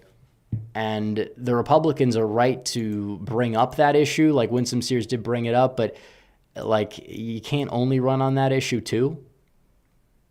Trump didn't win just because of the transgender issue. Maybe that helped with some low prop voters, but low prop voters don't show up as much for things like this. And I think that's an issue. Greer Vanikar for Tense's left moves in lockstep right, constantly tries to denounce the far right. If you opposed gay marriage in 2016, you're conservative now, you're radical, there's no place in the party. Well, I agree with you to an extent on this. We don't want to, we don't want to spend all this time fighting the fringes, even as harmful as they are. But if these are going to be people that are attacking the president at every turn, trying to destroy the discourse, they are the enemy within, in my opinion. Now, I think the neocons and the weak establishment people go after them the wrong way, and it blows up in everybody's faces, and I don't like that. And in fact, they embolden them when they do it. I think there's more effective ways to do it. And as for where we need to do, it's I agree. I guess if you oppose gay marriage, 40% of the country does. You're not a radical at all. I oppose it. I think marriage is between a man and a woman. There's nothing wrong with having the opinion that Barack Obama had 13 years ago. And I understand some even, people that will identify as conservative in the audience don't agree. They want the government out of marriage. or they just don't care about the issue. And again, it's not my top issue, which is why I still voted for Trump in the primary. And it's not really a winning issue yet, but it's like civil unions are one thing, but they kind of led down the slippery slope too. At least can we try to push the boulder up on certain things. But like you're right, we don't need to be punching right like that. There's issues where I think that we don't need to be like actively gatekeeping, but if there's people that have large audiences that are misusing them or spreading slop, they do need to be called out. I don't think it's it's not like a all or nothing. I think that there's a reasonable litmus test that can be used and needs to be used when we're dealing with people like that. So agreed to an extent. Let's see, because it's always about it's not just about don't punch right. It's punch towards whoever is the enemy. Like I said, if these you have these neocons that are attacking, and by the way, thanks for helping us hit the goal. I think it was John's super chat that pushed us over. But like you have people, as I was saying, something about like these like neoconservatives or whatever that oppose these people that do it wrong. But if they start using it to attack J.D. Vance and they twist themselves into a pretzel because J.D. Vance doesn't happen to answer every little part of a bad faith question, or be very upset because some people aren't calling them out at all or whatever, and when they have more important things to do, like that, in my opinion, is not the answer either. I think there's a middle ground for sure on it, and I think that it's a little bit self-absorbed, but I think if people listen to me, I think that we'd be better off. Jonathan G says, is tonight a bad omen for 26? How much would eliminating VRA Section 2 assist? Oh, it would help Republicans a lot. I think it would boost their chances in the House. They'd be the favorites. Monty for 10. And by the way, turnout will be higher than this in 26. Also, do not take tonight as a grave loss for the nation. Also, I like your profile picture, Monty, and its values. Such defeatist rhetoric only further bifurcates the electorate and accomplishes nothing. Failure is the prerequisite. I agree. And I think we understood. I said it was coming. I said Zoran's going to win. Mikey's going to win. And I said Virginia, Jay Jones might win. I said it in the last video. I didn't think it'd be like this, but it is. And it's the way it is. We have to deal with the cards we've been dealt. And I think it's unfortunate and disheartening to see some of these results given what they've done. And I think the right needs a reality check. And I'm not just talking about e-drama. I'm talking about people that are in control of messaging and so many other people. And I do think that there's like a little bit of a priority issue on the right. The left has a morality issue. The right has a priority issue. And I think that that's important because it's like I saw some certain people condemn people dicking around in a group chat saying things that were off color, were unprofessional, but also are not running for attorney general of a swing state to the point where it's like this shouldn't be news. This is clearly like leaked because somebody has a grievance, a personal grievance with some of these people, if I had to assume. And the left benefits, which is not good, but they benefit more if you actually like give in. I'm not saying you have to condone it. I'm just saying you have to ignore it because you're wasting time. And that's the main point. And dunk on liberals for losing their minds over it from time to time, but don't lose course of what's important. Clint for 20 says, thoughts on expanding the House count to make it where one district equals the lowest state population every census. Well, that wouldn't technically work because there's plenty of states between Wyoming and like Rhode Island in population. Also, thoughts on the shortest split line algorithm for redistricting in states. I think that it really just depends. Like when it comes down to redistricting, if like I could draw like the maps objectively, and that'd be one thing. The problem is like Democrats will say Republicans voted unanimously against an independent commission because you'd be running it. You had like the House. It would be like California's, which is awful. Like it's not, you understand who's drawing those maps. Even the Republicans they put on them are like Adam Kinzinger or something like that. But I don't know. I think in an ideal world, nobody would do it, and that would make elections interesting. We'd have more competitive House races, but we don't live in that ideal world. And the left has done a lot of damage, whether it's been the census undercount, whether it's been their own gerrymandering, whether it's been the Hart-Celler Act and how they've, they always say, well, you don't like us changing the electorate. Well, you better just change your tune. Well, why don't you change your tune and try to appeal to a bunch of rural white people in Nebraska then for change? Well, they can't do that, which is particularly why they keep importing people for votes. And even then, third generation Hispanics are turning against them. Chauncey Hart for 5 says, honestly, don't know why people are blackpilling their solid blue states. It's saying nothing about the midterms. I know it's not saying a ridiculous amount. These are blue states, but the circumstances matter. It's not a midterm year; it's a presidential year. Things like that do matter. PK says in Loudon, Sears matched Trump in the white areas. She underperformed in the mind. Well, because again, and this is the problem. If you thought picking Sears would get you black voters or even turnout among black Trump voters, you're wrong. And I don't know Winsome Sears, has never met Winsome Sears. I'm sure she's a nice person, but at the end of the day, like, there was a lot of her campaign initially that was dictated to identity politics. And that's how it came off, because that's just how it was, basically saying, elect me the first black female governor of Virginia. And it's just like, you understand the people that care about that are on the left. There's a reason why they celebrate Obama. They say nothing about Clarence Thomas. They hate Clarence Thomas. They call him a white supremacist. You're not gonna, and even so, it's like, even if you want to say, oh, well, maybe this will turn out like low prop black Republicans, it's a very small portion of the state.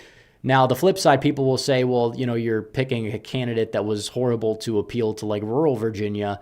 It's like rural Virginia is not really voting based on race either. In fact, some of Sears's strongest performances compared to Trump have been in some of these rural counties. So I think a lot of it is just more turnout related than anything, but I don't think she was the best option. But I don't know like who would have really been. Miyares probably, but I don't think he would have won. I don't know how much better he would have done though. But yeah, Sears did drop the ball in many ways. Also, MS says, it's annoying that in New York's first district, I get negative consequences of city elections, but can't do shit about them. Yeah, it's unfortunate. Mason for 5 says, Mamdani ran a campaign that, like Trump, brought voting turnout successfully. How should Republicans meet that standard once the Trump era is over? Well, did he really? Turnout wasn't that great, for one. For 2, he didn't win by much. You have 2 jokes that lost to a joke with a D next to his name. And like, turnout wasn't that good. He's only getting half the vote. I don't think he's the answer. But Democrats, I hope you believe he's the answer, because that is exactly how you elect more Republicans. Because again, if the J. Jones race was at the top of the ticket, yeah, Republicans would have won it. Probably. The fact that it's even a probably is not something that's that good. But if even it was like Zoran versus like Nicole Malliotakis or somebody like that, a Republican like that in a 1v1, she would have cracked 40% of the vote for sure. And she would have gotten a lot of crossover endorsements and got dictator margins in Staten Island. Purple Pecker or whatever, it's a long-winded name for 10, says, what is your opinion about AI-fueled corporate mass layoffs and the Fed?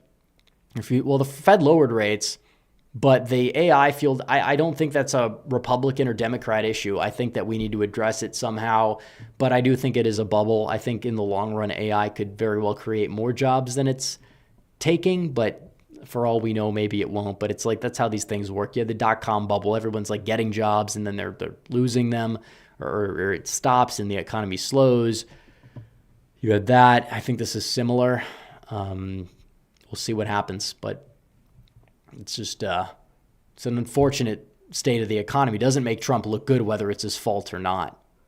So if I was him, I would try to appear like I'm addressing it at a minimum and find some policy, find a real survey, find a way to see what's working and go from there.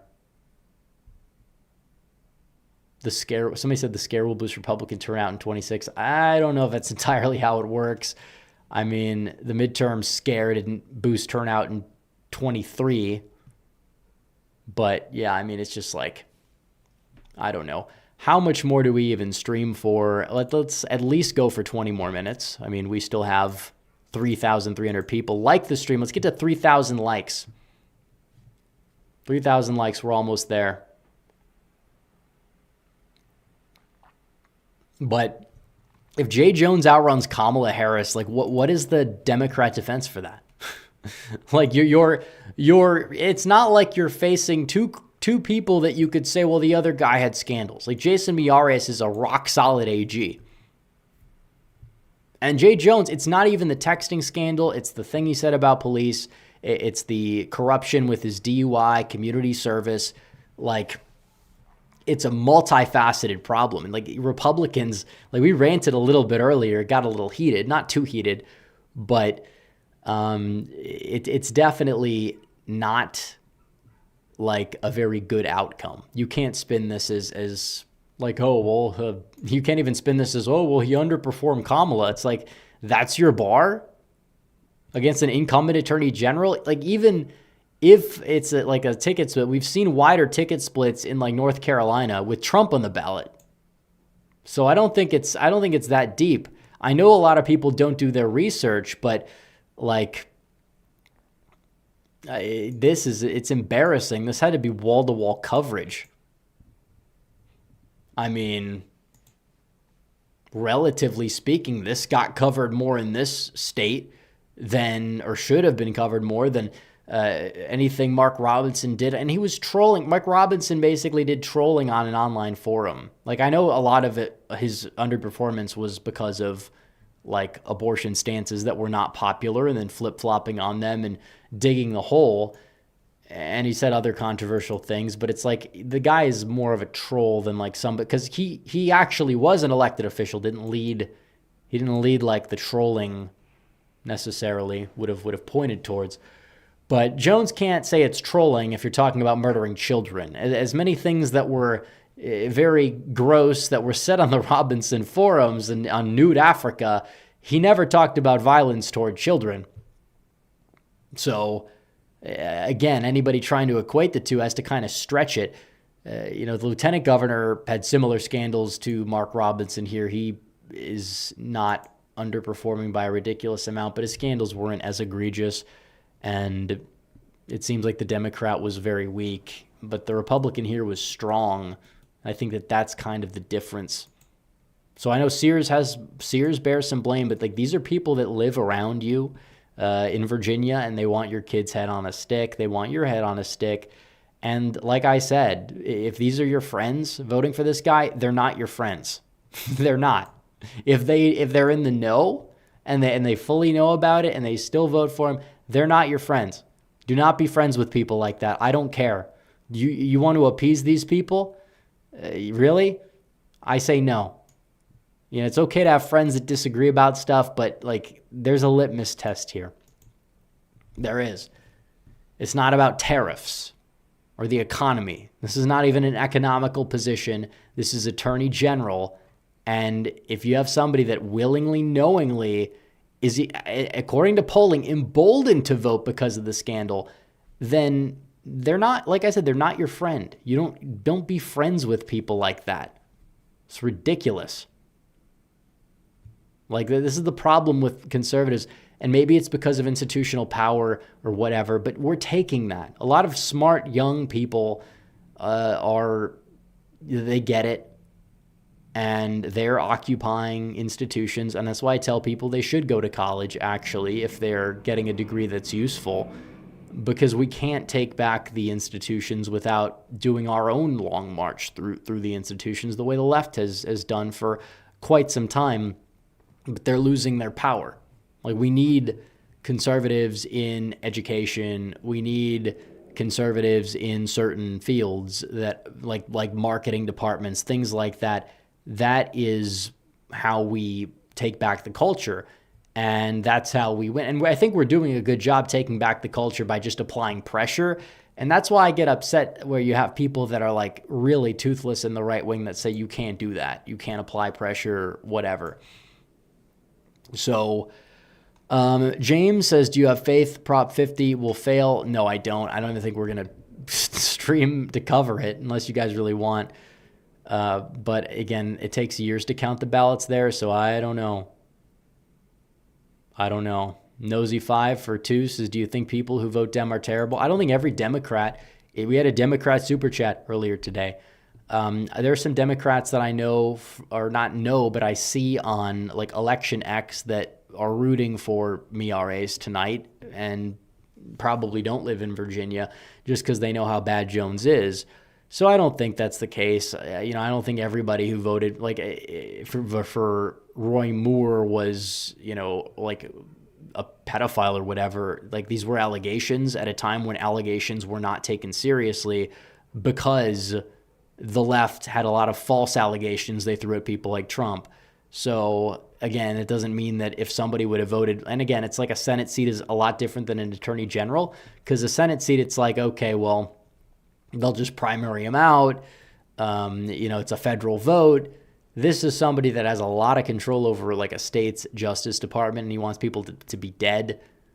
Like, that's not just being a bad guy, allegedly. That's like being somebody who needs to be in a mental asylum given those texts. And the way the left has tried to scoff at it or brush it aside is just gross. And they're going to continue to do that. They'll point fingers at the right. They'll make false equivalencies. They'll do what they do best, and they'll go from there. So, it's like, I'm prepared for it. It's like, but the fact that this guy is let into that spot, that's not fun. That's kind of terrifying. Garrett Vandekar says GOP fights their own. Forget Nick. Pennsylvania lawmakers endorse Shapiro. Mastriano at $800K to Shapiro's $20 million. It's not a winning strategy to ally with the left against the far. Well, I agree with that. I mean, if you're endorsing Democrats over Mastriano was, he was not really the best campaigner. I do think that he is to blame for his fundraising disadvantage in part. That being said, I think the GOP just completely tossing him under the bus and like pretending that he didn't exist was not the answer. And that's the problem a lot of these people do. But I think there's also a difference between a Doug Mastriano and somebody who's genuinely a bad faith actor that also tells people not to vote Republican. They're the same side of the same coin. I don't like either. And I've been clear about that. And I agree that if the number one priority for you over the past few days was, attacking people on the fringes instead of telling people to vote, I'm not saying you can't attack those people. I put out a few tweets, but like I put out 5 tweets about an election per every tweet about e-drama. And that's important because I want people to know. I want people to vote regardless of where they live. And we didn't really see any positive results tonight anywhere. I don't think we will. Mikey Sherrill's been projected the winner, and now she's going to win by 14? I mean, that exit poll underestimate. That's surprising. Was there something we were missing about Jack as a candidate? Because it seemed like he ran a pretty solid campaign, or maybe candidate quality is not everything, because Sherrill was an awful, atrocious candidate. I think a lot of it is the state party competence. There's plenty of reasons. Again, and this is the problem. Trump will go to places where you're not supposed to go as a Republican. And I think you should go to Ocean County and have a robust operation in Ocean County. But you also have to find counties that Trump does uniquely well relative in terms of turnout and go get those voters. I think that Jack was a decent candidate on paper. Find reasons, get them out to vote, do what you got to do. But what we're seeing tonight is it's just bad strategy personified. He needs some milk. 655 says, love your red tonight was unfortunate, but predictable. Left is fractured by anger. GOP are in a weird place after the last 2 months. Need to recalibrate. Yeah, and I agree 100%. Everything seems screwed, regardless of wherever you're going. I don't think it's, you can't really say, oh, this is Trump's fault 100%. I don't believe it is. Trump has a lot of things he has to do. He's running a country. But I would tell people in his administration to make sure that they can find a way to to mitigate it and, in some way, shape, or form. I think you had a really good voice that was murdered and taken from us that had a lot of things that I'd like to hear right now, actually, because he actually was one of the few people that got it. Businessman Sam. Okay, he's back. Guess I learned a lesson on gambling.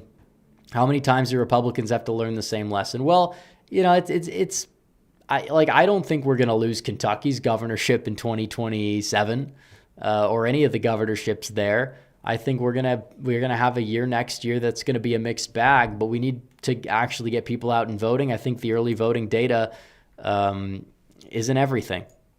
It's not. And I think that we don't know which independents are showing up, and it turns out the independents showing up were not on the right. So got to recalibrate, and that's fine. Feet Liquor 3000 for 10. A little bit of a strange username there. Says Republicans stayed home when they found Mark Robinson was a freak. Well, they didn't stay home. They just voted for the other guy. Dems are emboldened to vote when they find out their candidate wants to kill the children or members of the other party. I agree.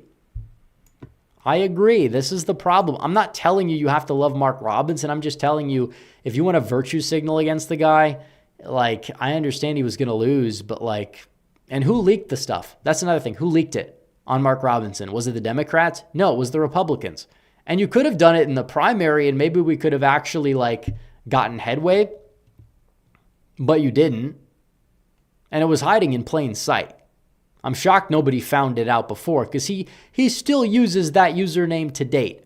Some people will say, well, it was never proven if it was him. And it's come on, let's be honest here.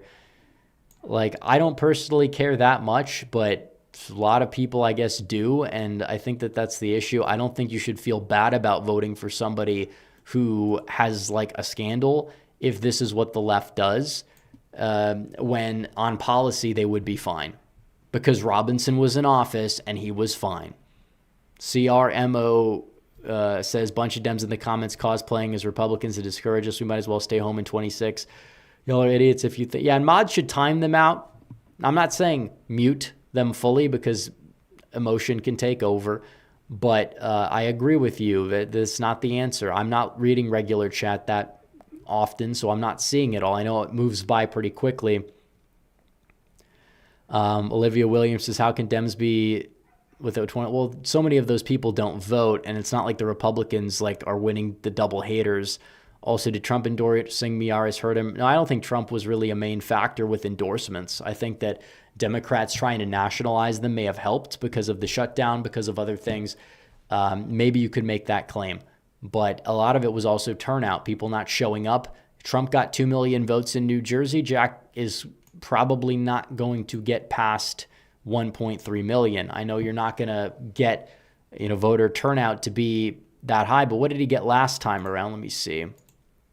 He got 1.2, but Democrats already are surpassing the total. They're becoming more engaged in these off-year elections, and we're becoming less.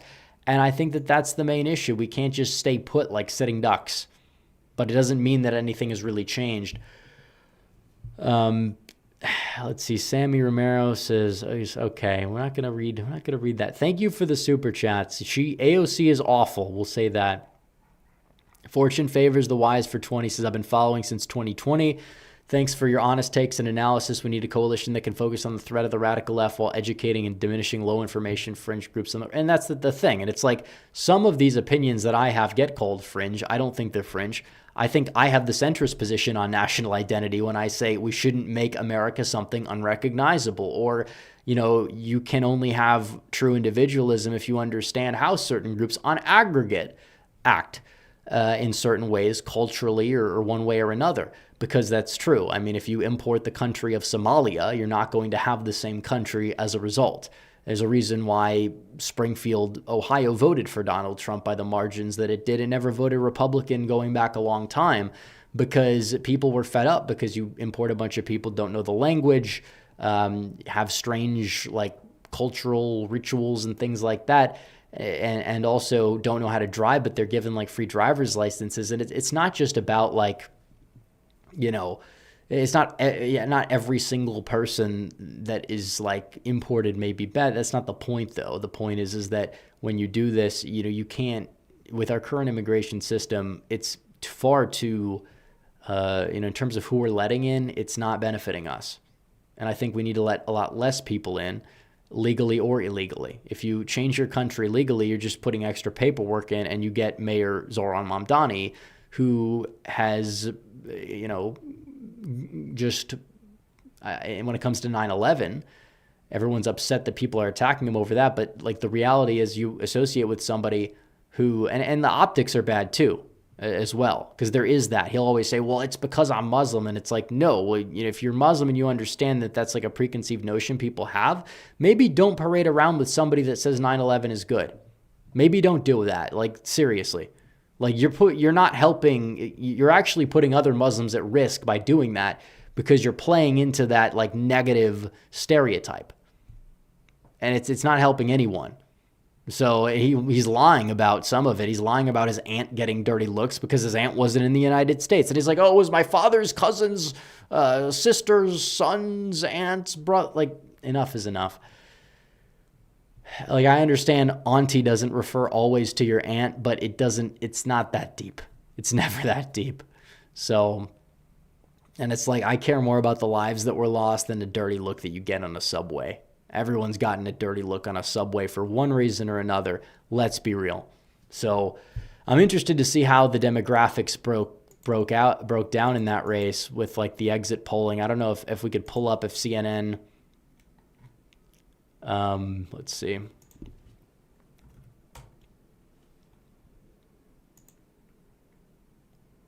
Trump's thick wall says GOP won a special election in New Hampshire and Berlin. Well, that's good. Good news. New Hampshire, actually, their statewide party is not bad with turnout. That's why it was partially close in 24. Mike M. for 10 says, why are people pretending to be upset about Trump building a ballroom at the White House? The left is very strange. Morals. Yeah, I mean, like, we need a ballroom. You have these events on the lawn. It's not costing the taxpayers any money. I don't see the outrage. They just want to use it to say Trump is destroying the country. Robo Guy says, well, I don't know if we found a new plan for Dems. They'll shut down the government every election to get an advantage. Well, they can. You could nuke the filibuster, and then it wouldn't matter. They complain, but that's all they would do. Let's see. Robo Guy 75 says, also tired of Nick Tucker and Candace. We need a true successor like Charlie, not the opportunistic hacks that are. Yeah, it's sad that Tucker is kind of like, because I actually really like Tucker on Fox. And I'm not trying to cancel Tucker either. If Tucker wants to correct course, he can correct course. I don't believe that because you espouse some strange views that your life should be ruined. But at the end of the day, I'm not going to promote you as a voice if you're not helpful. If you're promoting anti-Trump, bad faith actors that. He was even trashing a few weeks ago and had many people, from what I understand, that were messaging him saying, don't do it. And then he just did it out of spite. Like, Tucker, I don't know. He is a gaslighter. Like, that is one thing that is true. He does gaslight. And sometimes that could be a force for good. If you're gaslighting the correct thing, it's not even really gaslighting. But if you're just like, oh no, I never said that, and it's like they contract. It's the same thing that their loudest critics do too, just in a very different way. But Tevin Little says, "Are you weighing half?" Some might say that. Edward K. for 10 says, do you think there's a chance of investigation into the New York City election for illegals voting for Mamdani? Like, no, because A, it's run by Democrats. 2, he's legitimately winning real votes. Like, not every election of a crazy person is because of election fraud. I think people understand that now after 24. I'm not saying it doesn't exist. I think it does. I think it does exist even with illegals, more so in California than New York. But Mamdani's winning fair and square. He's just winning because the people have lost their minds. And I think that the electoral narcissism thing is a psyop in a way. I'm not saying that there's no shenanigans. I'm just saying just be careful which shenanigans are really being highlighted here. But Rep Silver for 5 says, glad that Mark Levin, Ben Shapiro, and Ted Cruz spent the past week screaming about Tucker instead of telling their viewers to vote. And by the way, I think it goes both ways here. There was a little bit of a hyper focus on that, and that they feed off of that. They really do. And the way they go about it is antiquated. It doesn't work. They don't understand that the people that they're even trying to reach on an issue like Israel are like young people that are like more nationalistic and less politically correct, two things that I think are positive. But then you have people that on the flip side, they veer off into retardation where they don't want to vote because like like Candace Owens said about Charlie Kirk that, Israel did it. And since the Republicans won't tell us that, I'm never voting again. And it's like, you are very unhelpful. You may not have impacted a single vote, but at the end of the day, you're a crazy person. And that's something that needs to be stressed. And they want young people to be disaffected. That's why they promote people like this. And that's why you look at the right and it's like two people that are unpalatable, or they'll, go down the pathway of the Fuenteses and say, oh no, I'm never voting for the GOP or whatever. And that's not to say that you should not criticize the GOP, but that's to say that they will, like even Trump in 2024 was not enough for these people. Like they're anti-Trump. They could claim that they're not. They could go and do the whole like shape-shifting thing. Like, no, I never said that. It's like, you did say that. And we're going to remind people about that. And I think that the way forward, like I said, is humiliate people regardless, whether they're neocons who are trying to hold us back, whether they're the left or even the fringes. But the main takeaway is there should have been more of a push from anybody on the right to get people to vote. And the fact that they got completely distracted, completely dropped the ball on that fact, that's a problem, in my opinion, as well. I'm not saying that you can't walk and chew gum at the same time, but I saw far too much of one, not enough of the other from a lot of those people. And when they were doing the thing, they were doing it, in my opinion, poorly and effectively, playing into their hands. I guess they just have an antiquated mindset, and I think they need to understand that. They can't jump down people's throats of people that are even trying to like defeat a common enemy because they might express a different opinion on one issue relating to Israel, even if they're not even anti-Israel. So again, battles need to be picked carefully. You have to know your target audience. You have to speak to them. That's what I feel like I do. I feel like Charlie does that. I feel like JD does it great. Trump, I think Trump is like, he doesn't care who his target audience is, but like, he's just like, he gets a pass because he sets the whole narrative. It doesn't matter with Trump.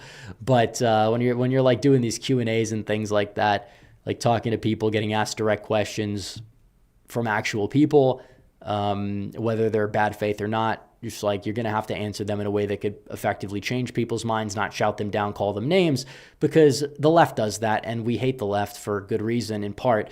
And it doesn't matter if the shoe even fits. Like Ted Cruz saying this guy's a Nazi when he's also saying like the left calls you Nazi and then tries to kill you. I don't think that the average person's going to look at that and side with you. I think they're going to look at that, see the hypocrisy and side with some of the worst people, in my opinion, imaginable. And I don't want that. And it's counterproductive. So we'll see. Let's see. Gary Vankar says they threw Doug under the bus when he's a team player, decided not to run for Senate in 24. Part of the reason why McCormick was the state GOP was lockstep. They could have flipped seats. And I agree. And I think that they could have lost that race by less. They could have sent their people in, trained Doug how to run a better campaign. Let's see. Bradley Esterline says, how do you feel about Islamist extremists being elected in New York City, Virginia? Well, Jay Jones is not Islam, or Minneapolis. Do you think GOP can rebound? Yeah, and I think it's just the nature of these places, like New York City or Minneapolis, and what they're doing. I think Virginia's lieutenant governor's race is like the main thing that concerns me tonight, even more so than the New Jersey margin. Garrett Vanikar for 10 says they threw Doug under the bus while he was a player. And I think we did that one already. Michigan Nationalist has abolished the filibuster, 10A, 19A. Jones is a terrorist. Well, it's like the thing is that I think that we don't need to gut the 10th Amendment. We just need to use it properly. Like the Constitution's a tool. It's not a religion, but it's a tool. We should follow it. But you have to follow it through the lens of the founders. Then they wouldn't put up with 90% of the stuff we see today anyways. So like you find the precedents, find the loopholes, bend the rules. You don't have to break the rules, but bend the rules to get things done. That's what Trump does. They call him a fascist. The people love him for it. And that's a good thing.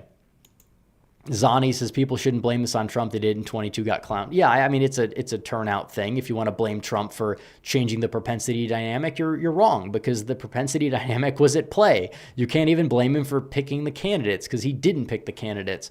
And the candidates picked by and large, besides maybe Sears, were not bad. And Cuomo was bad, but I mean, New York is New York. Trump should focus. Well, I agree.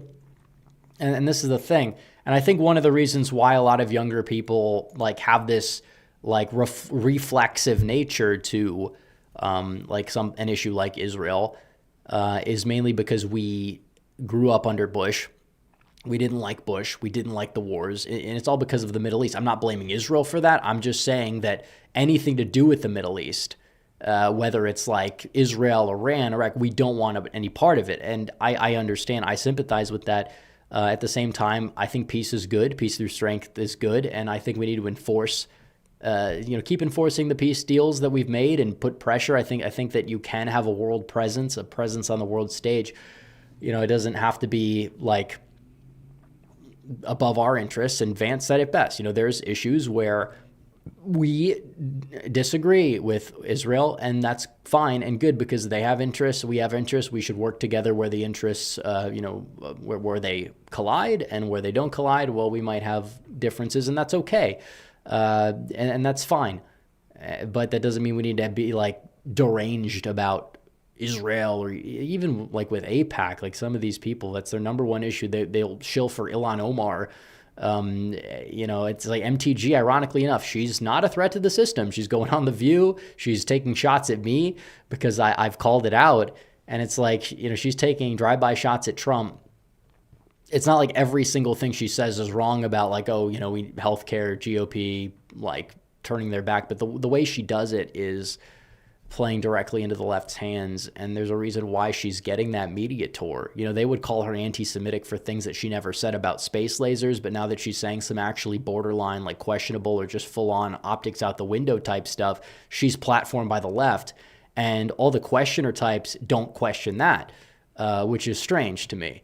Because it blows hole in their narrative that like the number one issue is the establishment cares about is Israel or whatever.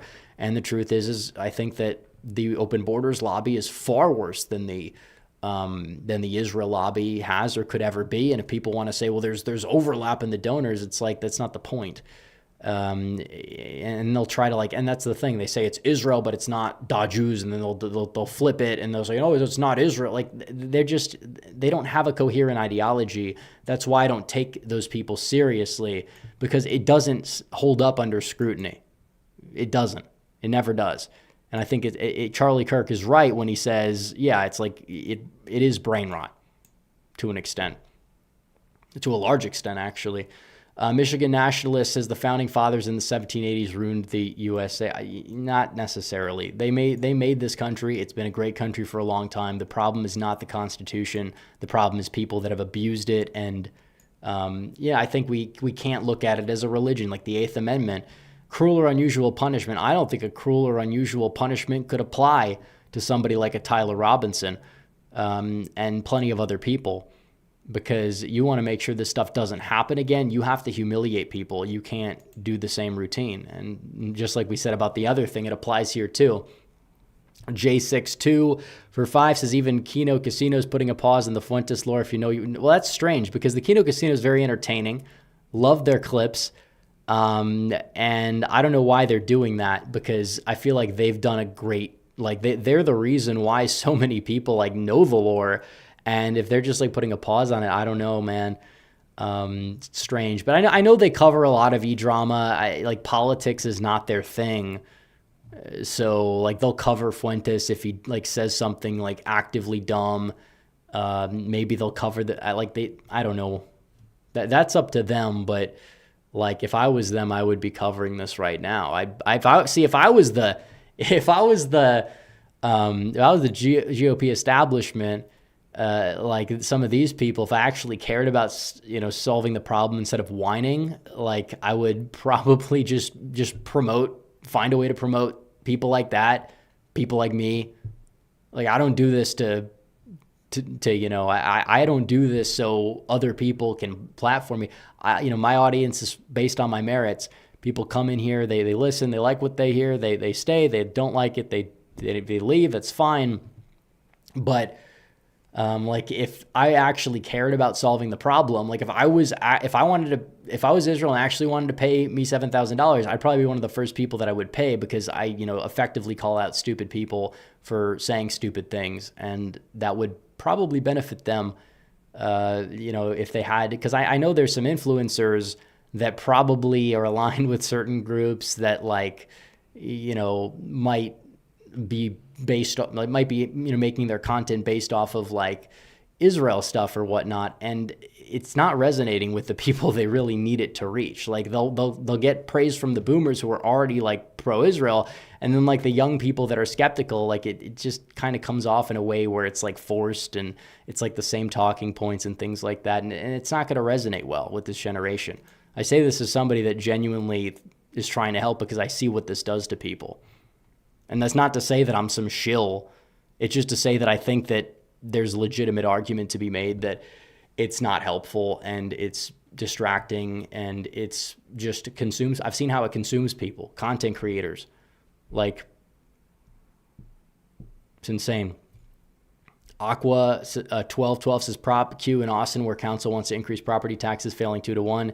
Yeah, the amendments. I can't believe I voted in an off year today. I never voted on an odd numbered year, and it was interesting. But Texas is the one state where people get it right. Let's see. UNS Connors, where do we go from here? They literally voted in Jay Jones. They want us dead. Well, like I said, I knew this was a real possibility. I said in my video, 40% chance. I didn't think it would be like this big, but I think that it shows you who they are. It's disheartening. It is. It should anger you a little bit. That is our enemy, first and foremost.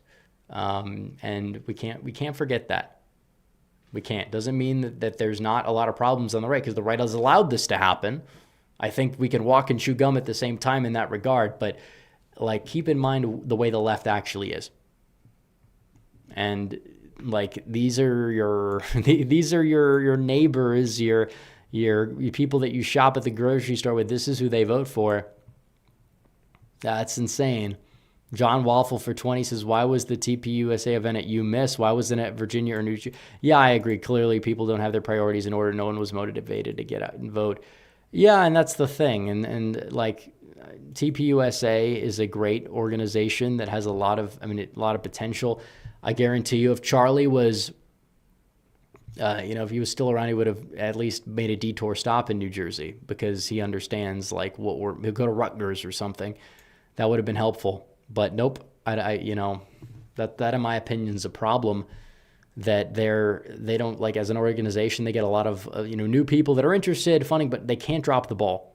They can't drop the ball, but it's true. You can't replace Charlie. And seeing who they're trying to position to replace Charlie, like the New York Times, yeah, they're trying to cause more division. They benefit off that. And it's like, it's just making everybody dumber. And everybody sane is going to be deprived of a seat at the table. Zani says, I don't understand the love for Mass. He's an open border stooge. His donor's a globalist.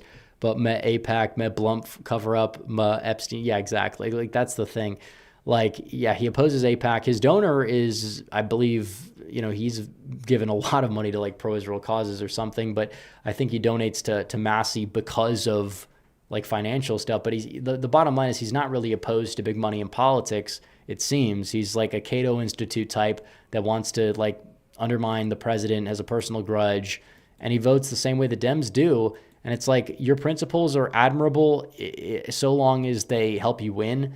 And like, there are people that have very solid views that might deviate from Trump, like an Andy Biggs or a Paul Gosar, but they don't grandstand like this. They probably agree with Massey on most things.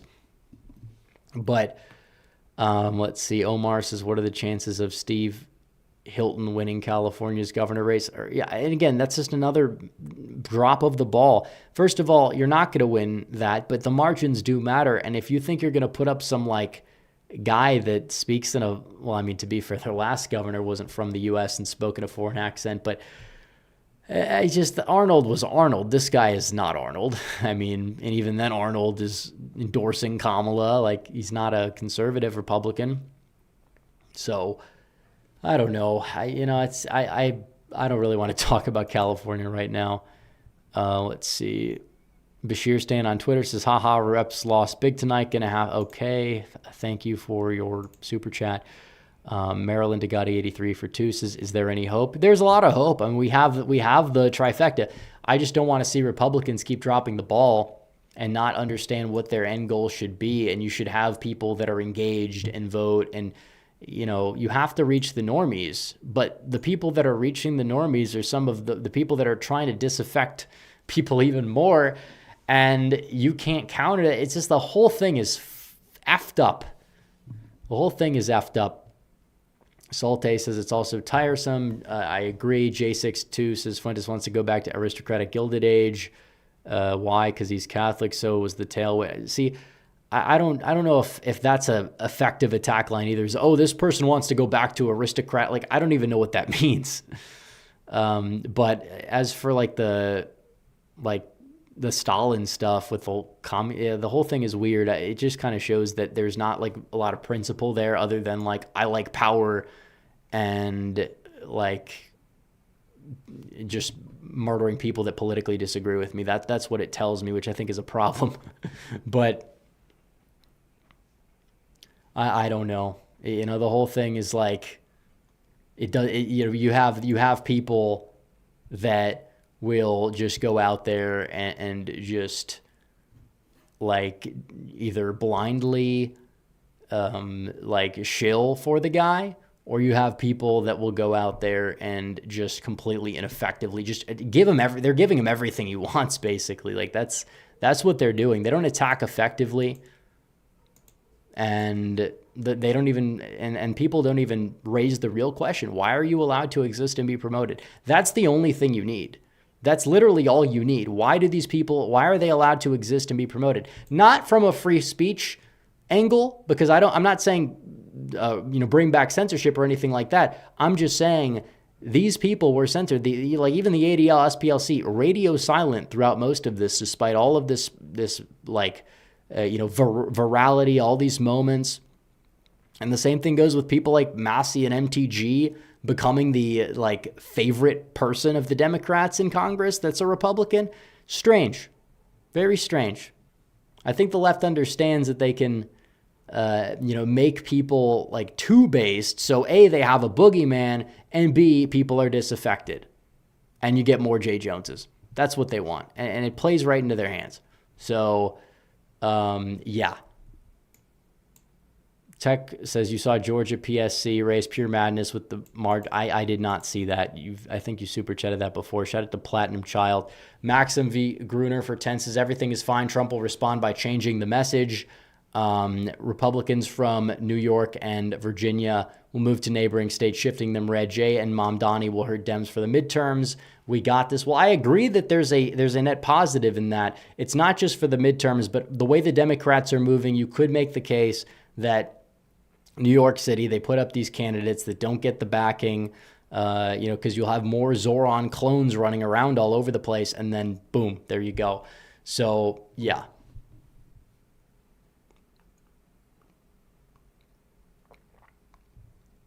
Someone said they voted for Sliwa and have no regrets. I'm not blaming you for that necessarily, because Cuomo, they dropped the ball, and he already got, Zoran's at 50. It doesn't matter if whoever you voted against, he still got 50% of the vote. So while, you could make the case that Cuomo was the strategic vote, which is why Trump endorsed him, probably knocked Sliwa down a bit. Sliwa had no chance, but neither did Cuomo. Leon for 5 says you think shutdown. Yeah, I think shutdown played a role. But yeah. Because that's the difference of the people in chat that can combat this with, instead of answering the question, why are they allowed to be promoted or anything like that, they just say $7,000. You're not actually making headway. It's not even about Israel in and of itself as an issue. It's just about the time and the focus that it consumes so many people, and to the point where you oppose Trump because of it, you oppose other things because of it. I've been called a shill because I told people not to vote for Zoran Mamdani by some of these people. So yeah, whatever. American Nerd 76 says, since Jason Miyares is unfortunately going to lose re-election, maybe Trump should fire Bondi and replace her with Miyares. He'd be well, maybe. I mean, that's up to him. It's really up. I mean, like, the thing about that is what she did that was wrong was fumble Epstein messaging poorly. She has not done a horrible job outside of that. I mean, even the DOJ now is cracking down on dissidents of the same way they did to Trump cabinet members under Biden. They're giving them a taste of their own medicine, cracking down on some of these neocons, cracking down on some of these judges, indictments, things like that, where these people have, again, broken the law. And Trump understands how to use it. Like, if you want to cross this line, I'll show you. That's how it works. Like, the whole don't tread on me thing that a lot of people will use as like a symbol for libertarianism or whatever. Trump is actually like the snake fighting back. Like, that's the difference. If the snake doesn't fight back, it's useless, it's toothless, it doesn't get us anywhere. We can't have nice things because of it. So, yeah. But, that's the thing. Someone says Bondi's 25-0 at SCOTUS. I agree. And then that's why you might want to consider keeping her. I just think that she did drop the ball with the Epstein messaging. I don't think anybody disagrees with that. But in terms of what else she's been able to do, there's been a lot of good things she's been able to do that kind of get thrown out the window because of that one moment. And I'm not saying it's fair, but, it's another thing. And we could talk about that, the Epstein psyop. You weren't allowed to talk about Epstein. Why were you not allowed to talk about Epstein until it could be used as a weapon against Trump? Why? Does that actually, do the questioners ask that? Do they wonder why that is? Do they wonder why you couldn't talk about it until recently? Like, it's a valid question, and it doesn't get answered. Like, it's slop, and they do it to disaffect young people. The same way with the Israel stuff, where all they talk about is Epstein. And it's like, I don't think Trump's involved. I think his team dropped the ball on it. But it's not helpful. It is not helpful for anybody. And they see what they understand that there is a rising tide of nationalistic energy, which is a wonderful thing in this generation and probably people a little bit younger. And they decide to just control the narrative by disaffecting people from politics altogether and or making them into boogeymen so they can retain power and put people in positions of power that are going to just uphold the norm. And they'll also keep the electorate looking like a nursing home that's 56% female every time Donald Trump is not on the ballot. That's the end game. It's what a big portion of the anti-Vance stuff is coming from that, things of that nature. They thrive on division. They absolutely thrive on it. So let's see. Seth says, just got here. Looks like Democrats won everything. Yeah, well, apparently they did. I don't think you could really find a win without having to go down ballot. It was pretty bad. I mean, it was expected to be not good. I didn't expect this margin. I mean, let's look at Virginia. Spanberger winning by 14. I mean, that some of these people that I think were really just posting like stuff that I thought was trolling that had these margins like Spanberger plus 16. Oh, they were right. they were right. Credit where due.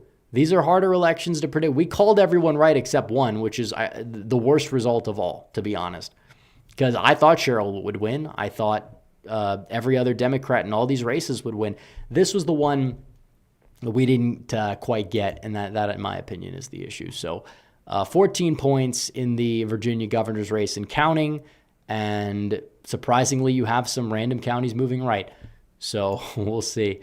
But, I think that, is there anything in California? Okay, we're not going to stay up for California. I'm sure somebody else will be streaming those results. But, yeah, I mean, it's disappointing, but this is like reality, and we kind of expected it. I just didn't expect it to be that much, so whatever. All right, let's see. Seth says, just got here. Looks like Dems won. Oh, we did that one. Patriots says, how did the GOP terminate the Well, they won't, because the GOP cares about their little bag of principles that always will facilitate their defeat, because the second the left takes office or takes power, what do you think they're going to do? They're going to abolish the filibuster.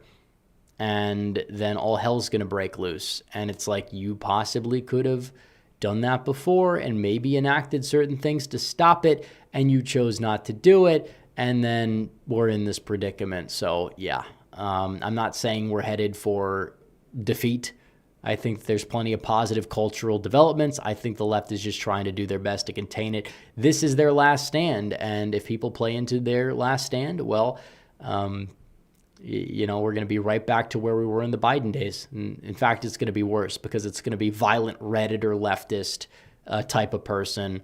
The old boomer Dems are going to die out. They may have been reining them in, and they're going to die out, and then these crazy people are going to take over. The whole thing is a big mess. If we don't get it right soon, we're not going to get it right at all. This is still a battle for the soul of our nation. Donald Trump winning was great. He's done a decent, solid job. There's things that have to be done that take time. That's understandable. But where do we build in like the far future, 10 years down the line, 20 years down the line? The whole scene's going to look very different, and I don't think it's going to really bode too well. But it's like you have one person that knows how to. There's more than one, but Trump is one of the only people that really know how to win. So American Nerd 76 says, I'm more upset at Bondi for not going after Antifa and Act Blue as well as their optics and messaging than the Epstein crap, though that definitely did help her. Yeah, I mean, like I said, I think that Bondi probably should have focused more of her effort on like doing or focus more of her energy on certain things that would have been a little bit more productive to keep the left in check. But I mean, when it comes down to fighting like actual crime and Trump at the Supreme Court, yeah, she's done a spotless job. You can't argue with that. So it is a mixed bag, and people that say it one way or the other, just, I don't think grasp the nuance. The Epstein thing was a failure. Optic-wise, that was on her. And, we could maybe see a little bit more of going after. And I think a special prosecutor for either one of those things, which I'm not going to sit here and like be mad that, we're not getting accountability for like Epstein, because I think a lot of it is probably destroyed anyways. Any files that would be incriminating under the previous administration, or even during bad faith actors during the Trump administration, like Bill Barr, who possibly rumored involvement. But, you have the left that was in office after that. But the whole thing was just an optics failure, and then the left is weaponized it. And it's something that you weren't able to really talk about until recently. So at least in terms of the left and in terms of some of these things. So, and when it became something that, got put on Christmas sweaters, it's just like, okay, enough is enough. Is this really the smoking gun that's going to take everybody down? I'm sure that there were shady shenanigans. There, may have been blackmail. I don't know. But regardless, it's like it's a very cartoonish way people do look at it as well. Bots invading the chat. I don't know what chat's even saying, but I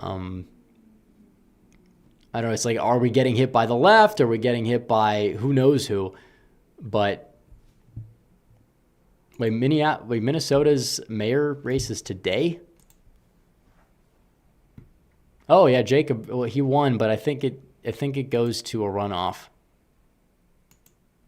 I could be wrong, but I think it goes to a runoff because they didn't call it for him.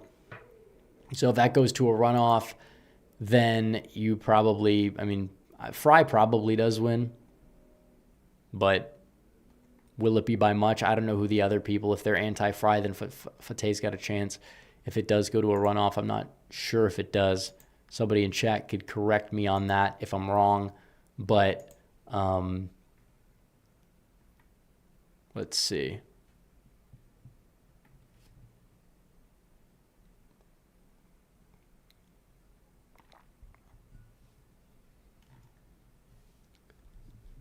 Let's see. No, nothing Nobody talking about it. Yeah, I don't know. My guess is that we don't have a runoff, or we do have a runoff, or we don't have a runoff, and they just decided not to, what do you call it? Not to call it on the New York Times. Let me look it up. I could probably find out. Minneapolis or Minnesota, or Minneapolis mayor runoff. Let's see. It doesn't mention a runoff. So, or yeah, they use ranked choice voting. Okay, so it depends on what happens in ranked choice voting. That's all that matters. So low turnout for New Jersey. We had the same turnout we had in 21. Democrats, I guess, just got more people out. They're turning out more in these things, and if we can't match them, we're not going to win. And so many people in the Republican establishment are not getting voters out to vote. And I'm not blaming Jack for that. I think he ran a decent campaign. I think it's the parties themselves that the apparatus. We don't have that problem here in Texas. They have that problem over there. So that's the problem. So, yeah, we will. It's deeper than mail-in ballots were way more of an issue in 21, and we almost won. So it's deeper than that. But all right, we're going to wrap it up, guys. Like the stream, subscribe. I'll see you guys next time. Disappointing evening, but that's okay. We'll regroup. Only one race that we called incorrectly. It just happened to be the one where the guy wants to kill your kids. So unfortunate, but what can I say? 2025, off-year elections, it's what happens, but we got to find a plan to combat it. I don't know what that would be. We'll talk about it in the coming days and coming weeks. So I will see you guys next time. Red Eagle out.